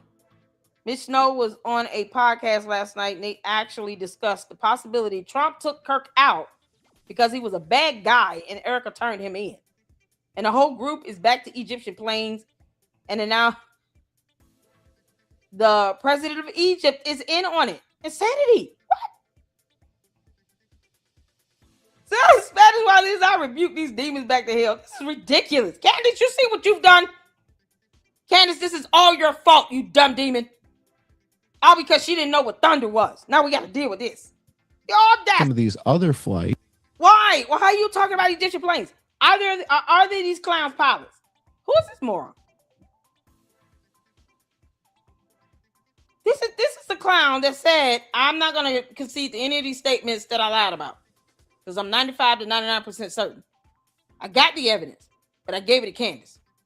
So she got it. So y'all got to go to her. Y'all hit the floor if you can see it in here. Let's get to it. Was Charlie Kirk an agent working for Syria? Was Charlie Kirk an agent working for Turkey?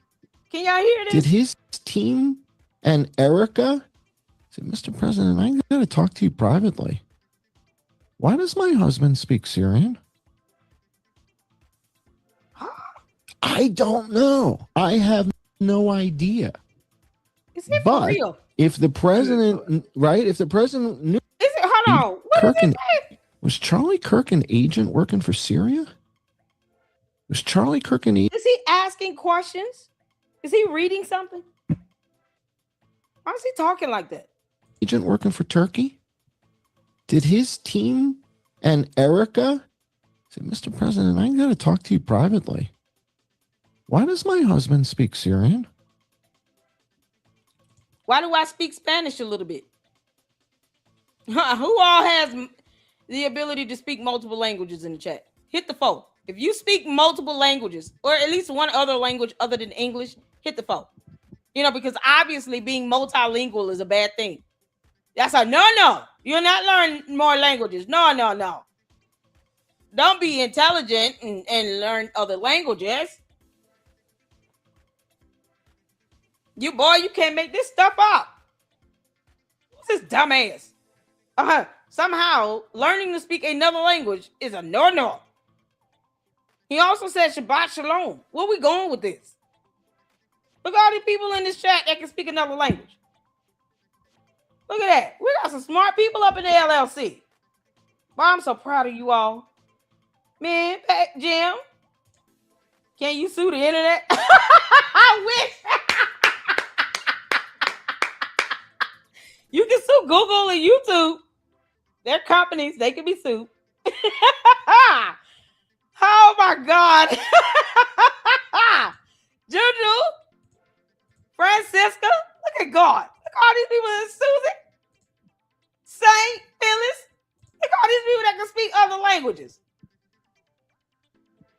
And a couple other bots that can speak multiple languages. What the bar is at? He can speak another language. These clowns. Hell no, it's horrible to speak another language. How dare you speak anything other than English? When his ass is reading like he's a simpleton. What's wrong with him? I don't know. I have no idea. These are dumb questions. But if the president, right? If the president knew this was happening, right, and you've got a whole bunch of Sam type people at Fort Huachuca in some sort of meeting. He said, what? You got a whole bunch of what? Sand? Sand or sand? Sam type people at Fort. Sam type people. What's Sam? It sounds like he's saying sand, like the color of their skin being sand. That's what I heard saying. I heard sand, S-A-N-D. Bunch of Sam type people at Fort Huachuca in some sort of meeting the day before. And Andy's going to talk to us a little bit about some of these other flights, and his paper talks about, guys, this is not coincidental. Okay, Jam, thank you. This is, this is batting practice. He's drunk. That's what this is. Is it possible that he had like 18 beers before he did this dumbass live stream? Speaking with a man being sued because he hasn't learned his lesson. I mean, maybe Egghead up here can explain to us why you slurred and slur. Blah, blah. Yeah, man, Candace, this guy is worse than you with the slurred speech. Is he sniffing Adderall as well? Candace, is your Adderall junkie, buddy? Is your drug lord? He's drunk as hell. That's it. That's all I hear. Slurred speech. And something about saying people. Before the game. And so if that's the case, is there information, is there intelligence that indicates potentially that Charlie Kirk is not who we thought he was? And that information made its way to the president, made its way to HEXF. HEXF. And like, holy S. This guy made his way into the Oval? And his real name is, That Egghead is drunk. Okay. Oh man, this is why you don't drink in podcasts. He's drunk as hell. How do you have this rounded up head like this? Y'all imagine his mother giving birth to him. He's got to pass through. Oh, this egghead coming out. Big old head, itty bitty body. He must have destroyed her pelvis. I can't take this clown seriously. I just refuse. He's drunk and bald. What are you talking about? Was Charlie Kirk an agent working for Syria? Look how he's talking. Was Charlie Kirk an agent working for Turkey? Did his team and Erica say, Mr. President, I got to talk to you privately? Mr. President. It is Algebra. Zanzibar. What do you mean? The hell? Candace, you picked the most retarded of people to go on your dumb show to still say you got all the evidence.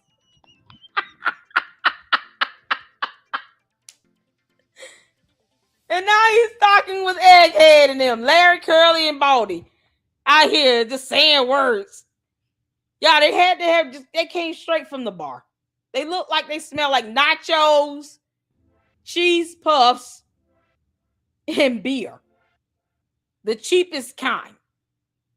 And they just went ham in because, it was happy hour and they were like 50 cents a cup. And now he has no idea of left versus right, up versus down, to grow hair or not. I mean, he's confused all around. You can't make this stuff up. He's an idiot. I'm clowning the hell out of him. You can't take this fool serious. He's no one to take seriously at all. Not even a little bit. What the hell are you talking about? Egghead. Look at Egghead. Oh, child. Y'all, we need an animated version of this, except him being Mr. Peanut. He's Mr. Peanut. He's a Raisinette. And he's an Autobot cockroach.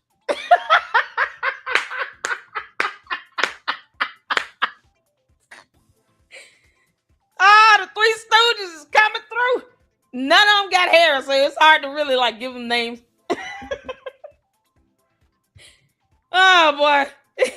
Here's a side swipe. He has none. His is a toupee. Mitch Snow is wearing a toupee. Period. Hands down. Guaranteed. Candace, he threw you under the bus. You dumbass.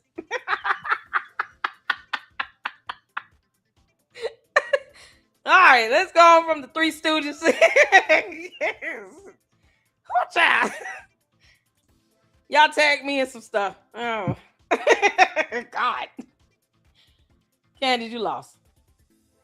So Bronx did a live reaction. At the beginning of that, this is how it works. And is there Y'all let me know if y'all can hear. When I toggle between screens and stuff, the sound goes off. Good night, men. Oh, y'all kids got to get up and go to school tomorrow. I can't teach a man of soy. Daddy simps, Grim. All these dudes that can't get around and turn into simps. Automatic simps. Some punk asses. This know is a simp. And you got $150,000 of cash out from Give, Send, Go. Can't make this up. Yeah, speaking of such, you guys can please continue to share fundraiser. I do need assistance with the rent. That's the biggest thing right now. So if you can share it, please do. Continue to share it. Say a prayer. Yeah, I tagged Andrew COVID, asked him if TPUSA is hiring. The candy ass cult members keep playing around talking about you taking money from TPUSA. No, but I can.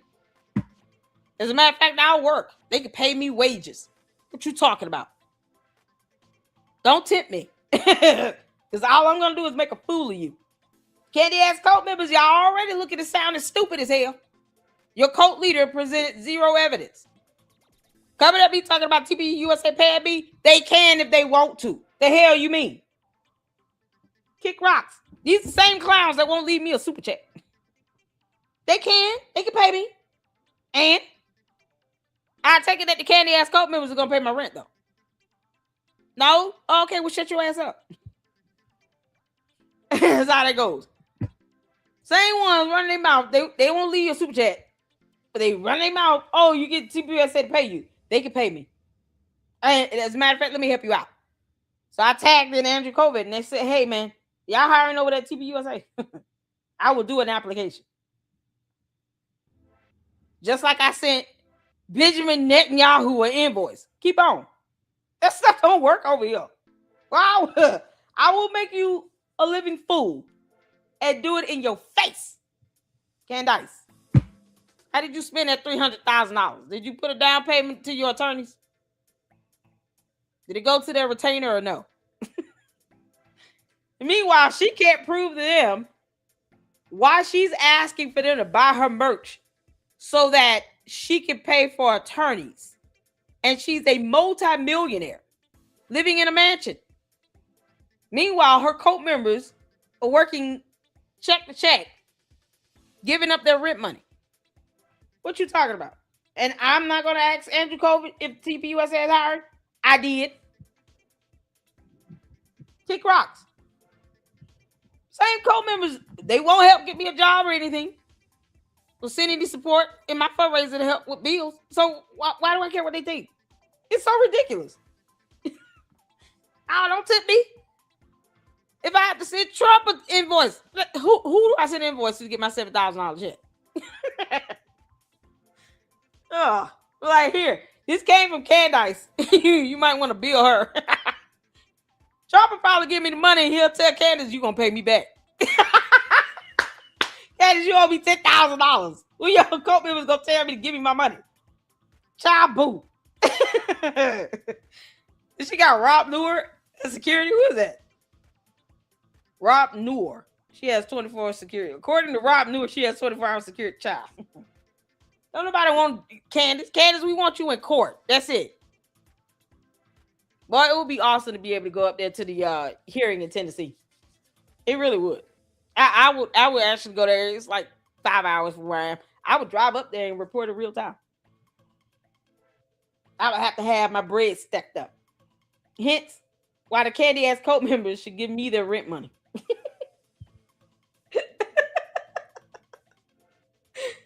Yeah, down there in somebody's basement talking about, oh, I'm gonna debate you. Girl, bye, Felicia. Y'all, let's get to this. Shout out to Bronson for doing this clip. That's how it works. And is there equally 100 other plausible explanations? I think that's the reason why most people are exploring when things don't make sense. Got it. So yes, at the beginning of that, this is how the court process works. So just so we're clear. You don't know how courts work. The devil is a liar. All you try to do is file motions to dismiss to avoid court. And that's for civil matters. Your ass wants to get out of a civil proceeding. 2 of them. And you're trying to explain how court works with criminal matters? Girl, if you don't kick rocks. She could barely read. Candace would never be able to go over court documents like I just did.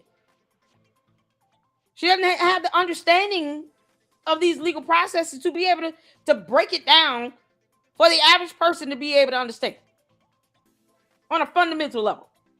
Candace, your attorneys are saying that your opinions are facts when that's not true at all. And Mitch Snow gave you all the evidence because he's an idiot and so are you. There's 100 other plausible explanations in Candace. Why do you is land it that on we the should go Patsy with this one? idea that it was a Patsy? Yes. I'm not saying that we should go with Cooked. the idea Cooked. that it was a patsy. I am saying that there is I thought that was the whole defense. Your whole claim no, today. my whole That's claim her whole is that there claim. is Suck more at this. evidence that that's how it works. And is there equally 100? She said flat out, all of this is because he was a patsy repeatedly over and over again. We saw the milk bar video. Oh, Queen dipshit. Candace, you're just a dipshit. I refuse to give you the title of queen. You are the head leader of the dipshits. Your whole MO has been that he's a patsy and he didn't do it and he wasn't there. Why you going out your way to defend Tyler Robinson like this? Something else. Candace, how much money you gave him? Y'all, this right here. So Raven Grace and I think Artie Trolls pulled up this interview. Hold on. But the stuff that we have gone through over the last... Okay. Candace deleted this interview. Why? And Artie Trolls pointed this out previously, a couple months back. I know, saying you can't make this shit up. Artie Trolls pointed this out a couple months back. What was the purpose of deleting this interview, Candace? It's because your horns were showing. Y'all, Cruella had her horns come through her skull. And we all missed it. Now that we all know you have a demon, yeah, it's very possible to understand why Charlie Kirk was like, "Girl, you don't get far away from me. Be gone, you evil doer. There's a demon in you, and you have that yeast infection that stinks." But the stuff that we have gone through over the last year, I mean, there have been moments where I was just crying in bed and shouting at Charlie on the phone. Like, I mean, we've gotten into fights and About what? Candace, you see why he ignored your ass? Did you claim to have a boyfriend? Candace, you look more full here before marriage than you did after George. George, how did you get the black eye? and things get really heated and vicious because we're fighting a war together. But the thing is our names are tagged to it. So everything that comes out is Charlie Kirk. It's Candace Owens. It's Candace Owens. It's Charlie. What is she talking about? Candace, what the hell are you talking about? He's rambling. I was just crying in bed and shouting at Charlie on the phone. Like, I mean, we've gotten into... Yeah, she was saying, why won't you be with me? Why won't you love me? I love you. Why you won't love me? I'm going to do good voodoo on you. And then that voodoo didn't work because God said, nope. No, you're not going to be his wife. Kick rocks. Candace, you were mad and angry because he wouldn't date you. Because who takes time out of an interview? You have an opportunity to sit down and talk with him. And this is what the hell you want to talk about? Why do you think we cared about you shouting at him about why he won't be with you? He's like, I don't like that smell. It's just the smell. It's something else, Candace. You need help. You need to get monostat 7. Super strength hospital grade monostat 7. You need a prescription, girl. We're past the point of you buying this shit over the counter. You need a whole prescription from a doctor. Not even a knockoff version. No, you need the actual name brand. You've had this recurrent systemic yeast infection for how many years? What you mean? You You yelling at him because he didn't want your dumb ass. Into fights and things get really heated and vicious because we're fighting a war together, but the thing is our names are tagged to it. So everything that comes out is Charlie Kirk, it's Candace Owens, it's Charlie Kirk, and there's so much hurt and emotion and pain that goes on behind the scenes. What hurt, emotion, and pain? Because he don't want you? Candace, you telling on yourself. Didn't I tell y'all she was in love with him? Yeah. To all the people who said, I don't think it was that. Do you believe me now? Candace sells on herself every time she opens her mouth. You put your foot in your mouth. That's nasty. What hurt and pain? Of what? A nonprofit organization he started as a young man. No one told you to go work for him. And they did not have to buy Blexit from you. What hurt and pain? You yelling and screaming, y'all having fights over the phone? That's embarrassing as hell, Candace. And you're stupid. Into fights and things get really heated and vicious because we're fighting a war together, but the thing is our names are tagged to it. So what war? To all conservatives, Candace was never conservative. She was a dumbass and a leech, but she was never conservative. What war are you fighting, Candace? Was it because you hear demons squealing in your head and he didn't? No, come on, Charlie. You have to astral project with me. Let's thank the trees, the gods of the oceans. No. You and Poseidon can go and do your thing alone. Leave me out of that. What could you possibly be screaming and yelling and fighting over the phone about? What war are you two fighting together where you're excluding everybody else on earth? So this is more projection of Candace being in love with this man. He didn't want her ass. And she was big mad because he was dating Erica Kirk and married her. Bottom line. And you can imagine her screaming and yelling at him. Well, I traveled with you for a year and a half. We slept in hotel rooms together. I love you so much. I care about you more than just a kid brother. And you don't care. You don't care about me because it's all about me. That's all these arguments were about. And he's probably like on the phone like, man, this is ridiculous. Candace, I'm not going to keep saying this again. I don't like you like that. Like, I'm not attracted to you. All right? I thought you had a boyfriend. What are you doing? What's going on with you and your guy? She probably was trying to break his virginity. Candace was trying to take Charlie Kirk's virginity. Everything that comes out is Charlie Kirk. It's Candace Owens. It's Charlie Kirk. And there's so much hurt and emotion and pain that goes on behind the scenes. And I want to really stress that. What was that hurt and pain behind the scenes? Candace, this is so stupid. No, it's you disappointing yourself because he didn't want to be with you. Now y'all believe me when I say this. This girl was in love with him. Who says stuff like this? If you just listen, how many of y'all got coworkers where you sitting here calling them and yelling and screaming over the phone? Okay, because Candace, you were just the intern. You were just the intern. How many of y'all got coworkers where you calling and you yelling and screaming at them over the phone, talking about we're in this war together? There's a lot of hurt and pain. Can't you tell? I love you. I mean, you call some random employee or co-worker of yours, and you say all that nonsense, and y'all not together, y'all not in love, y'all ain't dating, none of that. They will hang up in your face. They will hang up on you. They be like, oh, hell no. Who is this? Laid it up. Wait a minute. Where do I know you from? We work together? Oh, so aren't you the executive assistant? What you calling me talking about hurt and pain behind the scenes? Y'all make it make sense.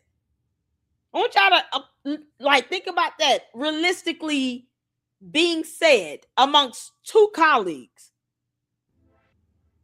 If you hear one colleague say this to another colleague, wouldn't the assumption be they must be dating? They screwing around. She must be in love with this boy. Because otherwise, normal people don't say stuff like this out loud. You just don't. Real women don't say this shit. Even if we like or, are heavily attracted to somebody. Last thing I'm going to do is sit here and make an ass of myself on my podcast. Talking about hurt and pain behind the scenes and how I was yelling and screaming at him on the phone. Talking about we in this fight together. We're in this war together. It's just me and you and me. Charlie Kirk and Candace Owens and Charlie Kirk. That's her saying it's me and you and me against the world. And we're fighting this war together, just you and I. And no one else. What you mean? I would never say this shit out loud. Candace, you're an idiot. No wonder she deleted it. She told on herself. You were in love with him. And he rejected your ass and told you to kick rocks. And now you big mad. She's absolutely jealous of Erica Kirk. Point, because I know that there are a lot of kids now that go through depression and angst, and they look at people's lives on social media and they think, wow, I wish I had that life. But yes, what we do is it's hard. It's very hard. But the stuff that we have gone through over the last year, I mean, there have been moments where I was just crying in bed and shouting at Charlie on the phone. Yeah, because she wanted him. So he's sitting here. Look at this look on his face, y'all. This boy's sitting here confused, like, hey, he's like, wait, what? What are you talking about? Shouting at me over what? What were we fighting about? It would have been epic if he actually would have asked that. I'm sorry, what were we shouting about again? What were you shouting at me over? What pain behind the scenes? I somehow missed the memo on all this. Candace, you were just the intern. What pain behind the scenes were you suffering? Where did this come from? Yeah, he was so scared. He's scared and confused all at the same time. What the hell is she saying? He's like, I'm not even gonna say anything to follow up on this nonsense. I'm just let her get it out and be done with it. This boy look confused and scared. You can't make this up. Candace, you scared him into oblivion. He was not digging this at all. He was not feeling none of this. He was like, wait, what are you talking about? Scared, confused, and what? No, he wasn't feeling none of that. Candace, you set yourself up. Falling in love with him, I guess thinking he's just going to fall in love with you back. And somehow that didn't happen that way. And now you big mad and you taking it out on Erica Kirk. Because you wouldn't be saying any of that bullshit if he was still alive. All this nonsense you're doing on his own wife, you would not say that stuff if he were alive, Candace. You know why? Because you hadn't. You didn't have any of that energy or smoke for Erica Kirk while Charlie Kirk was still alive. Now, all of a sudden, you're trying to lie on her saying that she lied and you can't say what she lied about. Just like you couldn't provide any evidence on anything. And for what? Because you set yourself up for that failure and disappointment by falling in love with Charlie Kirk and realizing after a year and a half, he's not stunned your dumb ass. Candace, I feel nothing saying that to you. You had this coming. You could leave this widow alone and her 2 kids. No one cares if you're jealous of her. You don't give a damn about that. Charlie Kirk didn't pick you. That's all that matters. Why don't you be happy with your fake and gay husband? You supposed to be a pregnant. You still at 7 months? Girl, bye. Oh, let's see. Okay, one of you all said something about Nick Brooks' chat. What was that at? Yeah, no wonder he fired her. Y'all see how crazy? He's sitting there looking like, what? Whoa, wait, where did this come from? Yeah, that boy looks scared. He looks so scared. I'm telling y'all, he looked like, this is not, that's not, no, that's not, what is she talking about? And I think she bullied him. I think Candace bullied Charlie Kirk. I think she bullied him. When you have a history, Candace, of being arrested for harassment, I think she bullied him and harassed him went through that man's phone, and now trying to say, oh, I was his wingman. I helped him date women. And, to the point where I felt like a lesbian because blah, blah, blah. No, you're just faking gay. Charlie Kirk didn't need your help. You talking about hurt and pain behind the scenes, Candace. You probably started stalking and being obsessed with him then. And he wants to stun you. He wants you to get far away from him. I'm telling y'all, Charlie Kirk knew things that he never disclosed. He knew information he never disclosed. And he knew Candace is a demon. Her vengeance and retaliation knows no ends. None.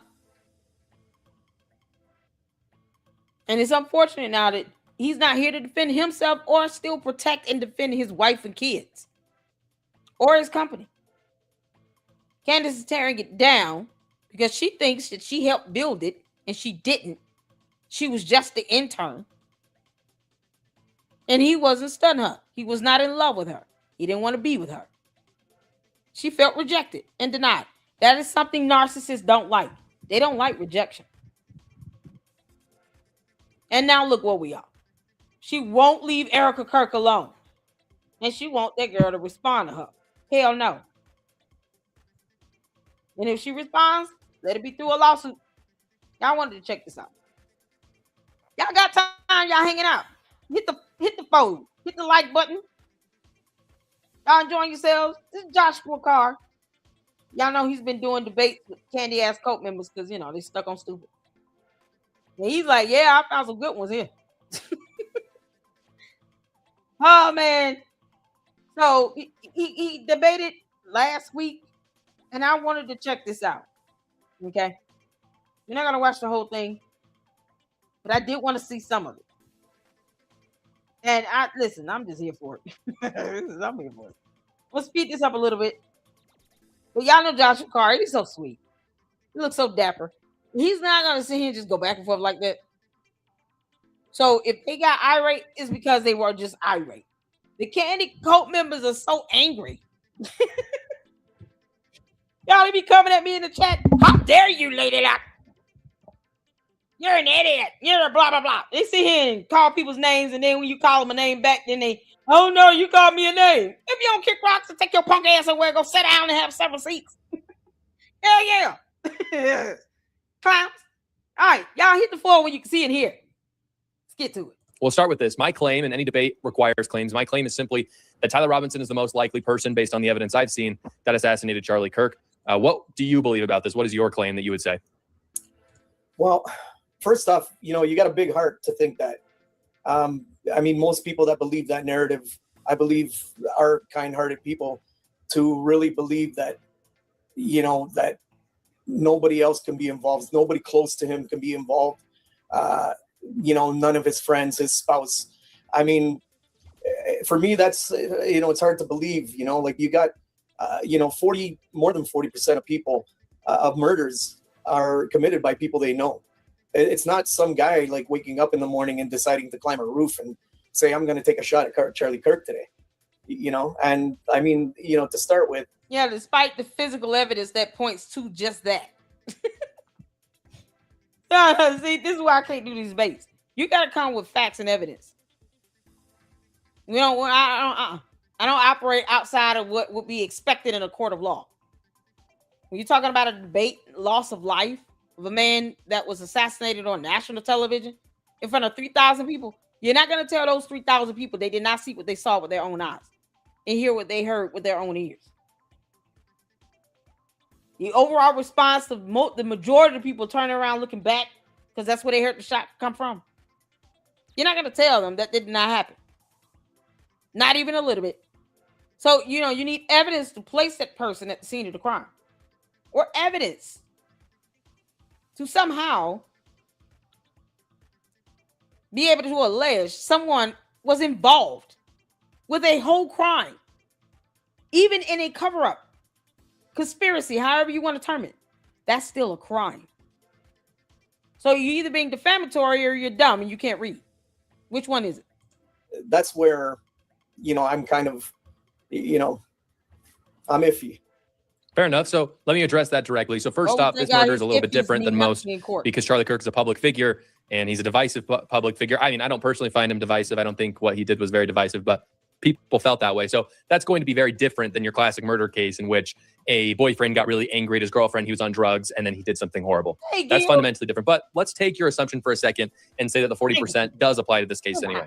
The thing that I'm saying is not that it's impossible that Erica Kirk could have done this or that no one can even question Erica Kirk. I've actually never said that. You can do that. I've never said Andrew Colvette couldn't have done this or Tyler Boyer or all the other people that people claim could have done it. All I'm asking for is proof of that. And I think I've been presented enough proof to know with at least 95% certainty that Tyler Robinson has done this. And I've not been presented with a single piece of evidence, frankly, that anyone close to Charlie did it. So my question to you, Dom, is do you have any actual substantial evidence that someone close to him did this like you claim? Right. Well, Josh, I think what you're asking for is virtually impossible. First of all, reasonable cause, reasonable doubt. What do you mean?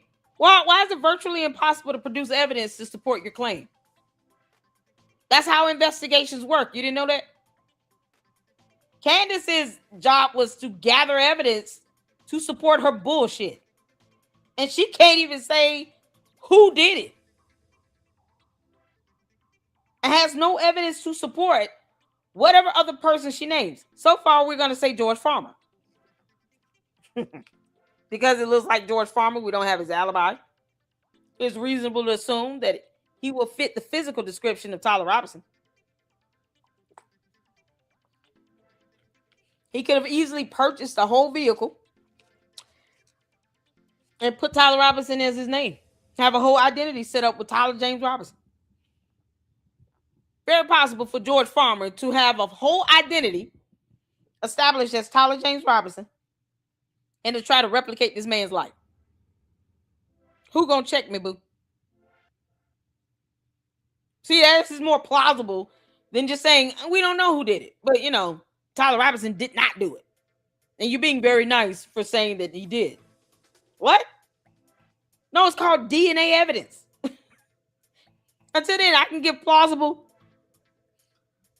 and reasonable allegations of it being George Farmer. George Farmer's got a lot of money. Who said that he couldn't have fake IDs made? A fake passport. Purchase a car with the same name, same date of birth. Maybe a different social, maybe not. Maybe he bought the car in cash, so he didn't even have to, go through the nuances of having a credit check and none of that because he's a multimillionaire. So he can just go buy a car that is similar to the one Tyler James Robinson actually drives. He could probably replicate Tyler James Robinson's life, and it would not interrupt his own in any shape, form, or fashion. And he would be able to financially afford it. Y'all see where I'm going here? See, wouldn't that be more plausible? Yeah, the videos and the photos we're seeing. Some of the physical descriptions could fit George Farmer. They could wear the same size clothing, have the same size shoe. Maybe both of them wear size 10.5, maybe 11 in men's. Maybe their footprints are the same. Their walk, their stance, their gait are very similar and alike. So when we're looking at Tyler James Robinson, the person, it could be Tyler James Robinson, the impersonator known as George Farmer. Who knows?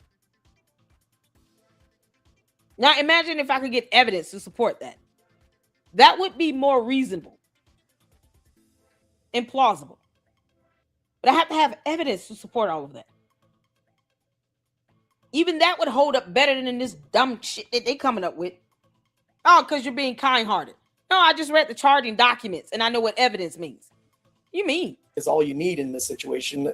When you pile up the layers and layers and layers of possibilities and angles and whatever theories Mr. Baron Coleman and Candace Owens came up with, you got to admit that some of the stuff that they've come up with does hold water. Well, okay. When you layer that, I mean, one at a time, you can say it's not evidence, but when you layer all of those things together, it becomes evidence. And personally, I believe that it's the FBI that or the law enforcement that dropped the ball on this. One of two things happen here. It's either they drop the ball with the investigation, or they're in on it outright. And like, I don't know. When you were a kid, I don't know if like, when I was a kid, I know we did little misdemeanor crimes, and I know that even back then, a 10-year-old, 11-year-old kid, I knew, we got to have a lookout. You look out over there, and you go look out over there, and like one guy goes and commits the actual crime, and you got a couple guys looking for whoever, cops. The difference is all these lookouts would have been caught on camera. You dumbass! I see what this for. Oh, Joshua Carr, you got the patience of a turtle dove. Dude, you can't play hide and go seek, and you've got cameras all around you on a college campus. No. He wants you all to forget that video surveillance camera footage exists. Never mind the cameras. Never mind none of that. In my alternate reality, this dumb theory is a thing. He said it is virtually impossible to prove me wrong. What? Prosecutor said, hold my beer, you moron. Whatnot. Like, it doesn't happen where one guy just climbs a roof and says, I'm going to shoot. Like, there's always a plan in any kind of crime, in any kind of situation, especially a high-profile murder like this, Josh. This is just too hard to believe. It's like, you can't, I mean, I just don't believe it. It just doesn't happen this way. Things don't work this way. Yes, it does. Okay, well, I know that in your heart, you probably want to believe that, this guy acted alone. No, I know in your heart. See, they try to sit here and appeal to somebody like they're doing something emotionally. To all the candy ass cult members, I don't even have half the hormones to feel half of none of that shit you all be talking about. Trying to appeal to us emotionally, that just don't work on me at all. Not even a little bit. I don't even have when I say I don't even have the hormones to feel half of that stuff emotionally, I just damn don't. That never works over here. What you talking about? I know you want to believe in your heart of hearts. No, I believe the evidence, because evidence is a real thing here in my reality on Earth. You might not be here on Earth. Maybe you're high on mushrooms. It would be virtually impossible to prove me wrong on that. Prove me wrong that you're not drugged up. Candace, you giving your cult members Adderall now? Are you all sniffing it or smoking it or what? I think they're injecting it straight into their eyeballs. Candace is taking Adderall, crushing it up, and adding water to it. And she's telling her cult members, just pulling it in the syringe and inject it straight into your eye. That way, you basically are kind of like giving yourself one of those procedures where you become numb and you don't think for yourselves. And you're getting high at the same time. Yay! And then join me over in the inner circle around the ring of fire and do the Adderall dance with me. Come on now, wave your hands in the air. And then wave them down below. And then wiggle like a moron. And then grow up like a curly worm. And then wave your hands in the air and auto-repeat. This is the point where he's doing the Adderall dance around the ring of fire.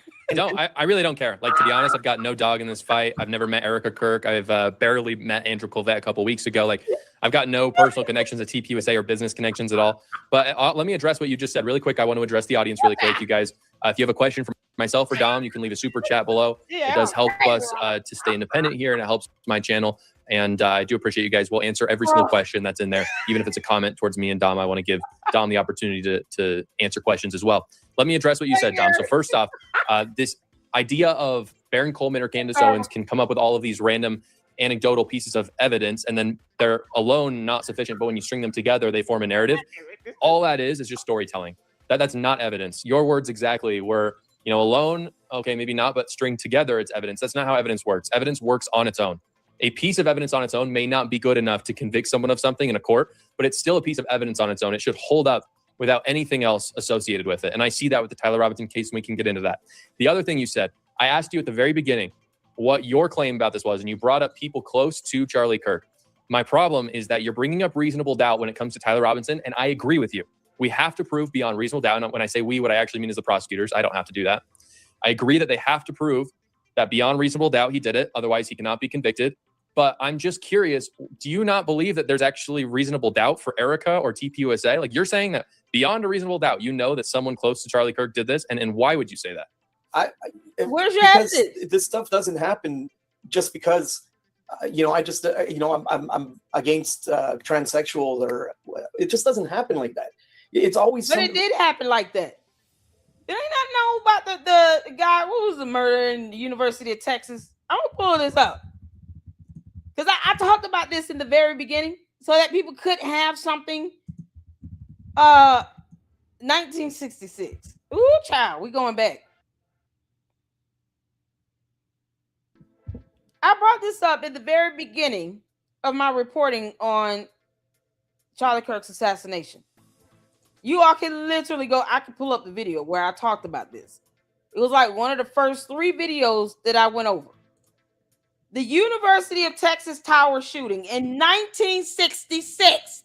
This same damn thing happened. Fact check me, boo. To the candy ass cult members, we all know that you dumbasses can't read. So allow me to do it for you. The University of Texas Tower shooting occurred on August 1, 1966 at the University of Texas at Austin when Charles Joseph Whitman, a 25-year-old Marine veteran and architectural engineering student, carried out a mass murk from the 28th floor observation deck of the main building clock tower. To keep saying it doesn't happen is a flat out lie from the pit of hell. It literally happened in 1966. He got the vantage point. He went up 28 floors in the university main building clock tower, went to the observation deck with a damn gun, and he took out people from over 150 plus feet away by himself with no one else. He had no help, no spies, no lookouts, no advancement in technology, none of that shit. They did not have security cameras like that installed. 1966. 60 years ago, this very thing actually happened.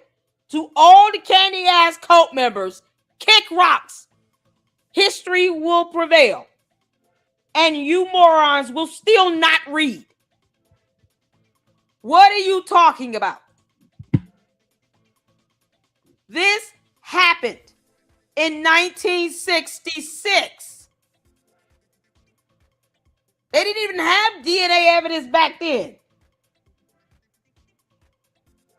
They had to get somebody that had their own plane to fly over the tower to be able to see what the hell was going on.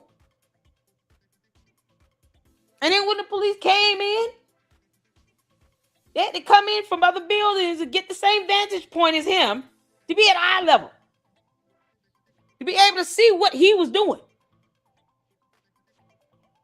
The fact that he was able to commit a mass murder on that level, minus all this advancement in technology, with just his own vision and a one gun and multiple bullets from over 100 feet away from these targets for 1966 was unbelievable to them. Now we're in 2026, the year of our Lord 2026. And these dumbasses are saying that it's impossible for one man to go to the top of a building on the roof and shoot someone when this happened in 1966 and he took out multiple people. The hell you mean? It's called reading. It's still fundamental. A little research. This happened. And they still saying that dumb shit because they're stupid. Candy ass cult members, along with Candace Owens and this clown that Josh Carr is talking to, are all dumb. They're dumb as fuck. They're dumb. So anytime they say this has never happened, Charles Joseph Whitman did it in 1966 at the age of 25. And he took out more than one person. And his distance was further for some of his targets than the distance of Tyler Robinson. The hell are you talking about? Whitman had been experiencing psychological distress and suicide ideation for years. The early morning hours of August 1, stabbed his mom to death at her apartment, and later his wife to death. He had already took out 2 people. When he decided to go to the campus on top of that bell tower, 28 floors up. 28 floors. Y'all see that here? 28th floor observation deck. He went up 28 floors. You know how high that is off the ground? 28 stories is a long fall. You would die if you jumped. Now, Candace, and you and your cult members, y'all can test that theory out and go find out what 28 floors is like. Enjoy that jump and that fall. It's going to be hard and it's going to hurt. Yeah, you'll never wake up. 28 floors. This is after he stabbed his own mom and wife to death. To spare them the embarrassment he believed his actions would cause because he planned this. His autopsy revealed a pecan-sized tumor in the white matter above his amygdala. I'm probably butchering this one. It's in the brainstem. Though it was not connected to sensory nerves, some experts believe it may have contributed to his violent impulses. Preparation. Entry. Y'all see this here? Whitman purchased multiple weapons, including a M1 carbine, Remington rifles, a sawed-off shotgun, pistols, machetes, and knives, and supplies, packing them into a footlocker. He disguised himself in overalls to appear as a janitor. Arriving at the tower around 11:30 a.m., he reached the reception area, killed the receptionist, and shot wounded terrorists in the stairwell. Siege from the observation deck. We fired about 150 rounds over 96 minutes, killing 15 people, including an unborn child because one of the students was pregnant, and injuring 31 others. Candace, was 15 plus 31? 15 died. 31 others were injured. That means he shot how many people total? Come on, candy ass cult members. You can do it. It's double-digit math. 15 plus 31. Quick before the Luxters beat you to it, because we know math over here. You can't make this up. With 15 plus 31. Come on, candy ass cult members. 15 plus 31.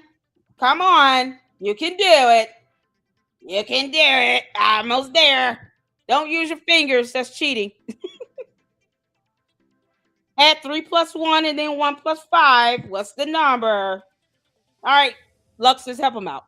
They don't know math. Candy ass cult members come into the chat. Do some math. Use your brains for at least 16 seconds. 31 plus 15. 46. Y'all, Tina said, listen, I'm the all-star today. 46 people total. The deck's openings acted as turrets, shielding him from return fire. That means he was able to get down behind the wall of the deck itself. Pure concrete. It's 1966. Defenders, armed civilians, University Police, Austin Police Department officers fought back with 2 officers eventually shooting Whitman dead. They took him out while he was up there. 28 floors up. He had the vantage point. Everybody was in the kill box on the ground. People like bird eye. You know what that looks like up high, 28 floors up? People like miniature pets walking on the ground down there. He got 46 people, 18 died, including Whitman. 31 injured. Historical context. At the time, it was the deadliest mass shooting by a lone gunman in the U.S. history, because this has happened. This is a part of our history. A man went out, shot at 46 people. 15 died, including an unborn child. And he did it by his damn self. So to keep saying that's never happened, Candace lied from the pit of hell. She's a dumb demon. And every Candace ass cult member that choose to believe that bullshit and not read or Google are lying through their teeth at this point because they're stupid. I'm proud to say that. They're very dumb. They are very stupid and dumb. They're stupid and dumb and retarded. They refuse to Google and read. Deadliest massacre by a lone gunman in the U.S. history. Lone gunman. Y'all see the word lone gunman? That means he was the only one. So Tyler Robinson being the only one is very possible in 2026 when it happened in 1966. Fuck. All right. Surpassing the San Isidro McDonald's massacre in 1984. Yeah, because there have been lone gunmen in U.S. history that have taken out more than one person. Media coverage. One of the first mass murders in U.S. history to be broadcast live on radio and television, marking a turning point in how such events were reported. The Texas Tower shooting remains a landmark case in American criminal history, studied for its media impact, psychological profile, and public safety implications. To keep saying this has never happened, it's a flat-out lie from the pit of hell. Charles Joseph Whitman did it in 1966. It took 15 people, including a woman that was pregnant. Shut the hell up with that bull. Talking about that never happens when it happens without advancement in technology. You think these retards would just learn a thing or two? No. I covered this video 3, I believe. And the Candace Owens is a cult leader playlist on my channel. I covered that already because people needed to see this is not something out of the ordinary. We've had this happen in U.S. history. What you talking about? 60 years ago this happened. And that man died right there where he stood. Hell. Like the majority of the time, somebody breaks into your house, it's somebody you know. That might be true, but Dom, there may be, let's just pull out a random number here. Let's say 90% of the time someone breaks into your house, they know who you are. But what about the 10%? Yeah, that means 10% of the time it still happens. Right. So for the claim that you're making, I still need evidence, even if you think it's not the most likely thing that happened. Right. It's unfortunate because there would be more. The FBI should have handled this case properly. They dropped the ball. A capital murder case like. The FBI is not spearheading the investigation. It is the prosecutors in the state of Utah. The state of Utah versus Tyler James Robinson. Because, he went to the state of Utah, committed the crime in the state of Utah. They have jurisdiction over it. It's their case. And it's not uncommon for the FBI to aid in state murder cases. Hey, aiding in Nolan Wells case. You can't make this up. It's not the first time the FBI has assisted in a case spearheaded by the state. The DA's office. Good God. So they read nothing still. This doesn't just open and close in a week. They need to talk to people. They need to, make sure all the stones are overturned. Oh my God. This stinks. There's so many holes in this case. It's like Swiss cheese, Josh. You can't have a high profile murder like this and not make sure that who you got is the right person. It's embarrassing. What needs to happen right now is the prosecution needs to save the day for the FBI. They need to stay this murder trial. They need to say, we're going to put this on. We're going to let this kid go right now. And we're going to properly investigate this. And we're going to do something here because there is just way too much going on. And I mean, Candace, your cult member's going to get you effed up. If this killer gets released, Candace, you're going to get your ass whooped, period. Bottom line. You already think you're supposed to be dictator of the United States of America. Nope. You want a killer to be released despite DNA evidence because they don't know how to define the word evidence. Because they think that no one in history has ever done this. When we can pull up plenty of people who did this. Let's not forget about the Las Vegas shooting. That was one person. And this is the thing. You got somebody that did this going back to 1966. And he didn't have all the automatic weapons like that. He had over 150 bullets. The hell you mean? If they thought like this in 1966 when Charles Joseph Whitman was on top of that bell tower, they would have just let him go free and he would just keep killing people. He took 15 people out. They would have just, these are the same morons that would probably let somebody like a Charles Joseph Whitman go. Well, we don't have any evidence to prove that he was up there picking people off, including a pregnant woman. We don't know that. What? They would let him go free. Well, there's one person or 15 people. He committed murder, and his own defense attorneys admitted it and confirmed it. And he admitted it and confirmed it. He admitted it. You know, because admission is evidence.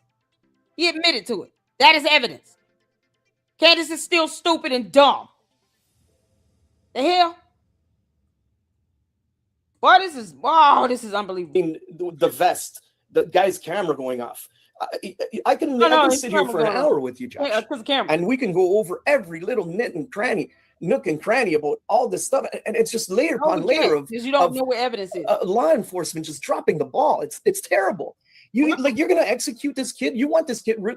You really want to put this kid to death, knowing that there is all these questions are around. Your questions are dumb, and it does not override evidence. That's the difference. They would have let Charles Joseph Whitman go. He murdered 15 people. He can't go anywhere. You got to take him out. No.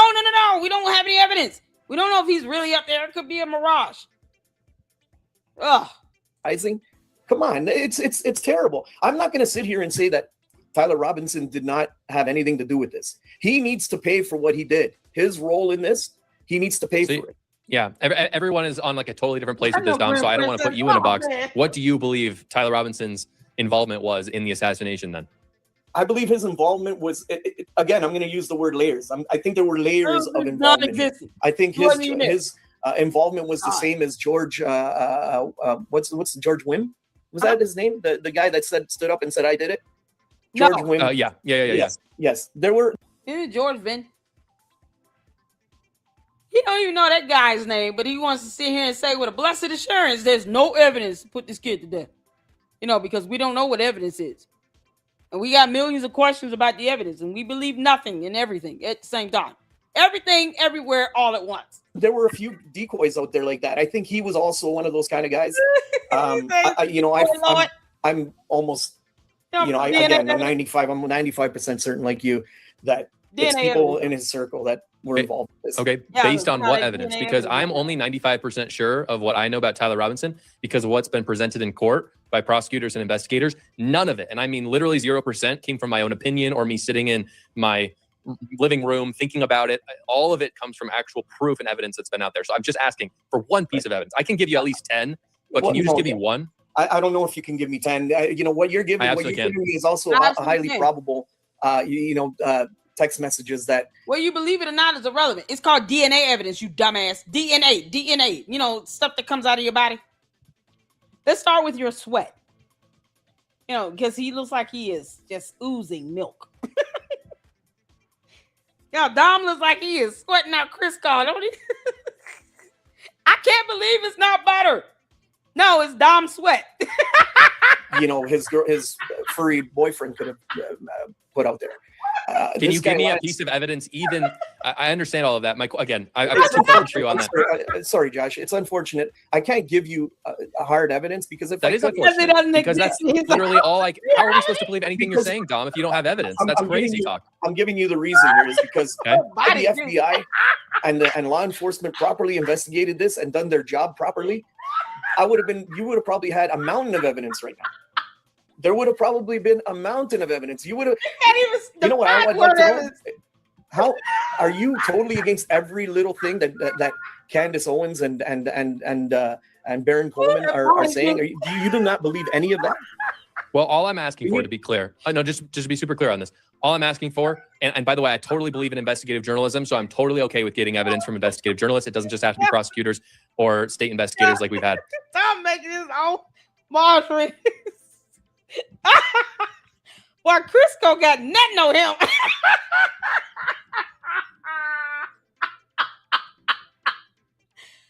Oh, make America fat again. We can't do this. Yeah, I gotta start taking these boob walks. Look at that Dom. I'm like, no, Lord, I don't want to be like that.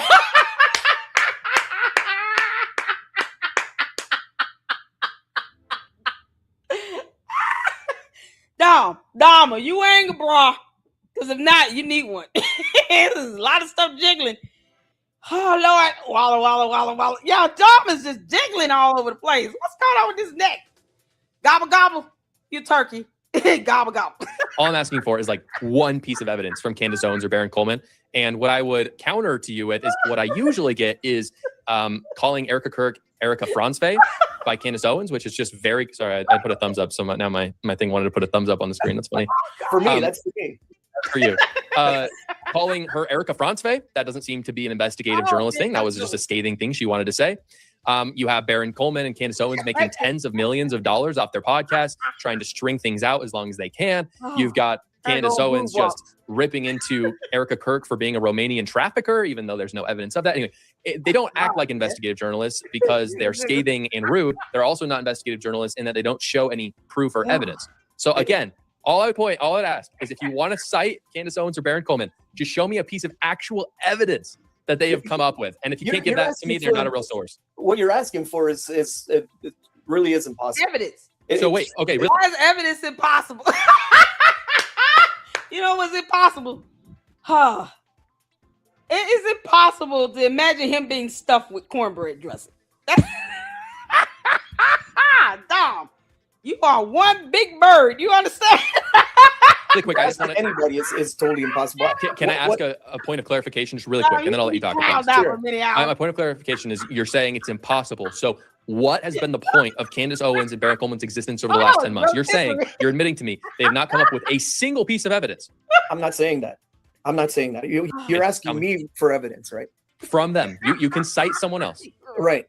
They're what they're doing, their journalism is overturning stones, hoping to get that evidence. And I think have they gotten one? Have they gotten one piece of evidence from overturning? What is they overturning a stone? What stone? Candace, you let me tell you something. Boy, this cult is something else, aren't they? Boy, they got to be bowing down and worshiping her 5 times a day. Yes, Master Candace. You got to tell Dom to go walking.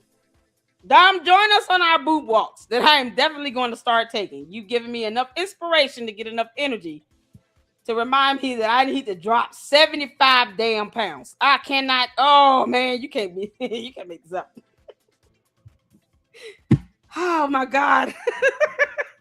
Dom, I feel ashamed when you talk, boy. Yeah, that turkey neck is something else. He said I ruined Thanksgiving. Turning stones. I think absolutely they have. I mean, name one. Okay, I'm gonna go back to the camera, the vest camera on the police officer. Okay, and listen. That's from the prosecutors. That was from the defense. Excuse me. That's not even from Candace Owens and Baron Coleman. That was from the preliminary hearing. So we don't even need them. That came out on its own. Police officer admitting that his camera went up. Correct, in a preliminary hearing, but not from Candace Owens. No. So show me what Candace Owens or Baron Coleman or any podcaster has exposed in the last 10 months in their hundreds of episodes. I mean, they have done hundreds of episodes talking about this is explosive. It's massive. This is huge. I just want one piece of evidence. And you would think with 300 episodes, they'd have 300 pieces of evidence, but I'm trying to be very generous here and just say, just give me one. Yeah. Like I said, can you admit, Dom, though, that they don't have any? And we can just move on from Candace Owens and Baron Coleman and just say they're total frauds. No, you can't say, you know what? Okay, this is what I don't understand about this whole Candace Owens thing. I don't understand why she can't define the word evidence. Dom, is it hard? Do you want me to do it? Dictionary.com is your best friend right now. Because you somehow don't believe that in U.S. history, any other person facilitated a murder on a campus by them damn selves. Like, you literally made me have to go back to a case When this happened in 1966 and Charles Joseph Whitney said, hold my beer and my bullets. Are you kidding?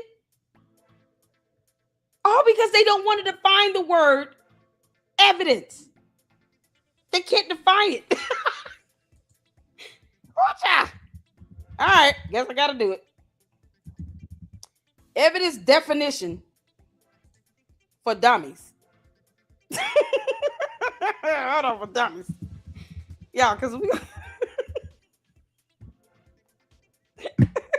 God, it's a real thing. Evidence definition for dummies.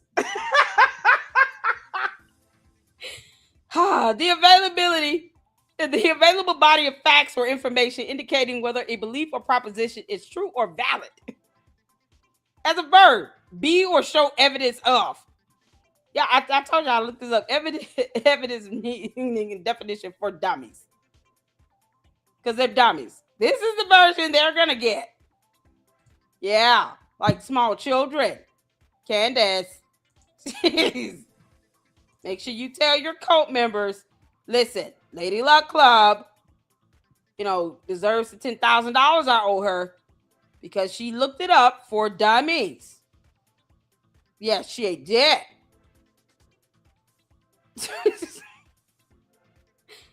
Oh, God. It's a gathering of a set of facts. Candace, this is not hard.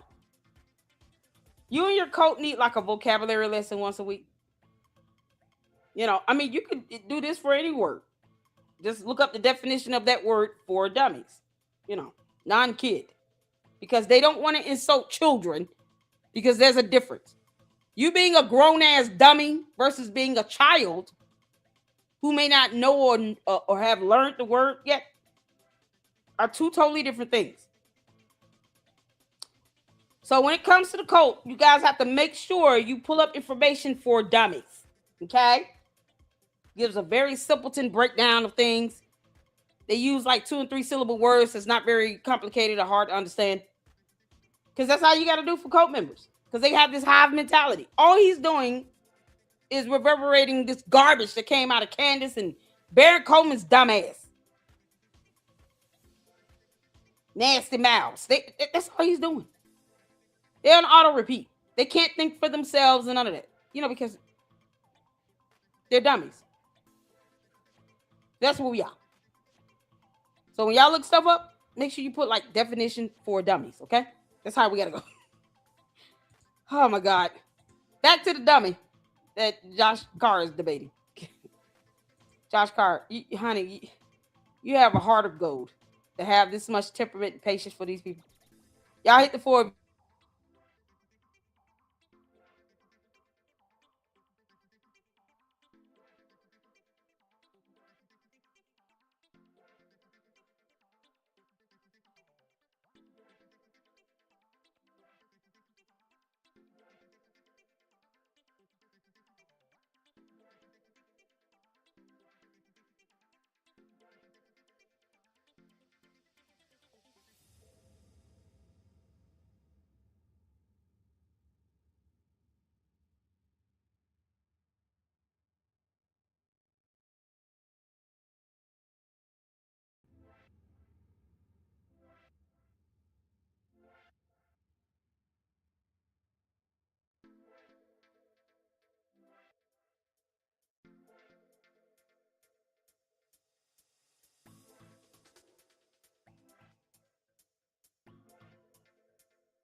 Okay. And we're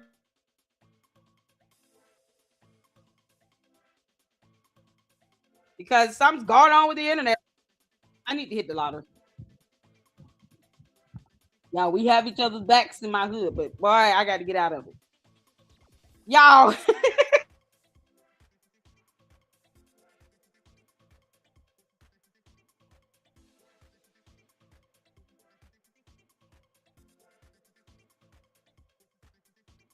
I can't stand Georgia Power at all. I just can't. I'm back. Can y'all hear me? God. Good child. I know it's been a journey.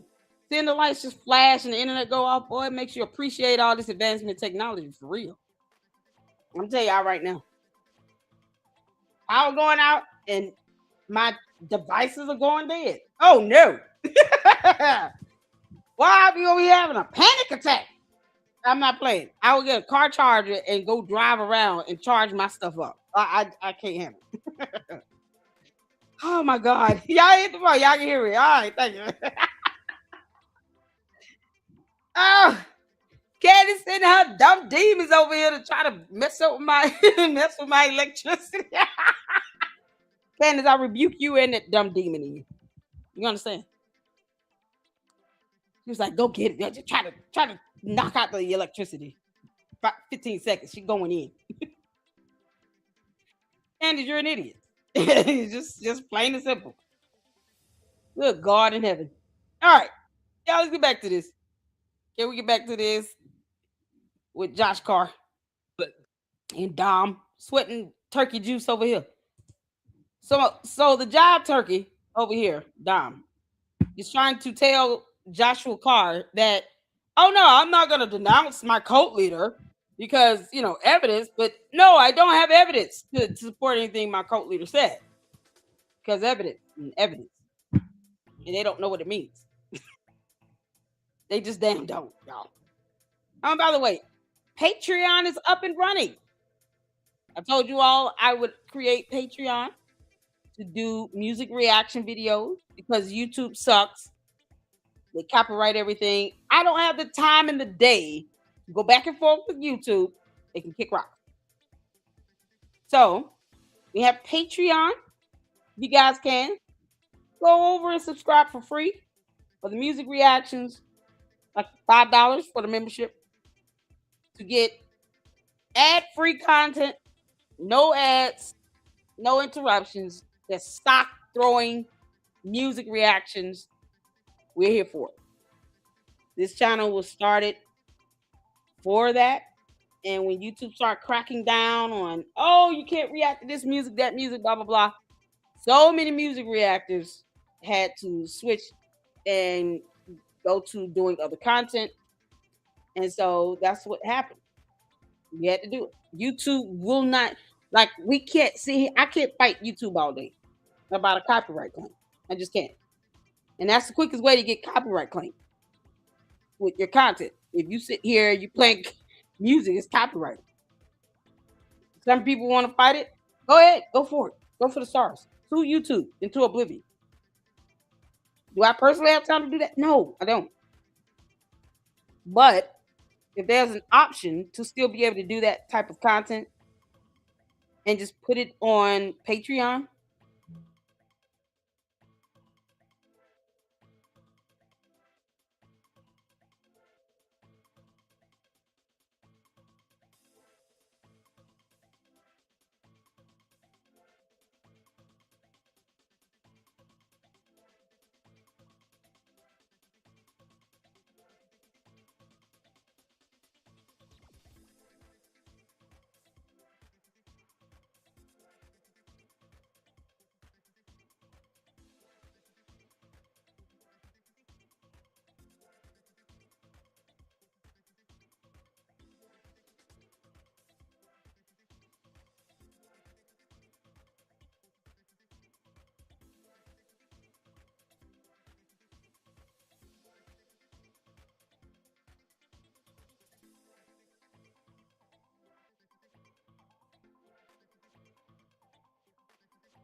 Oh, sweet Jesus. It's storming in my area.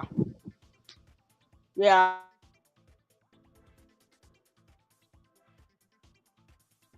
Internet goes out. I'm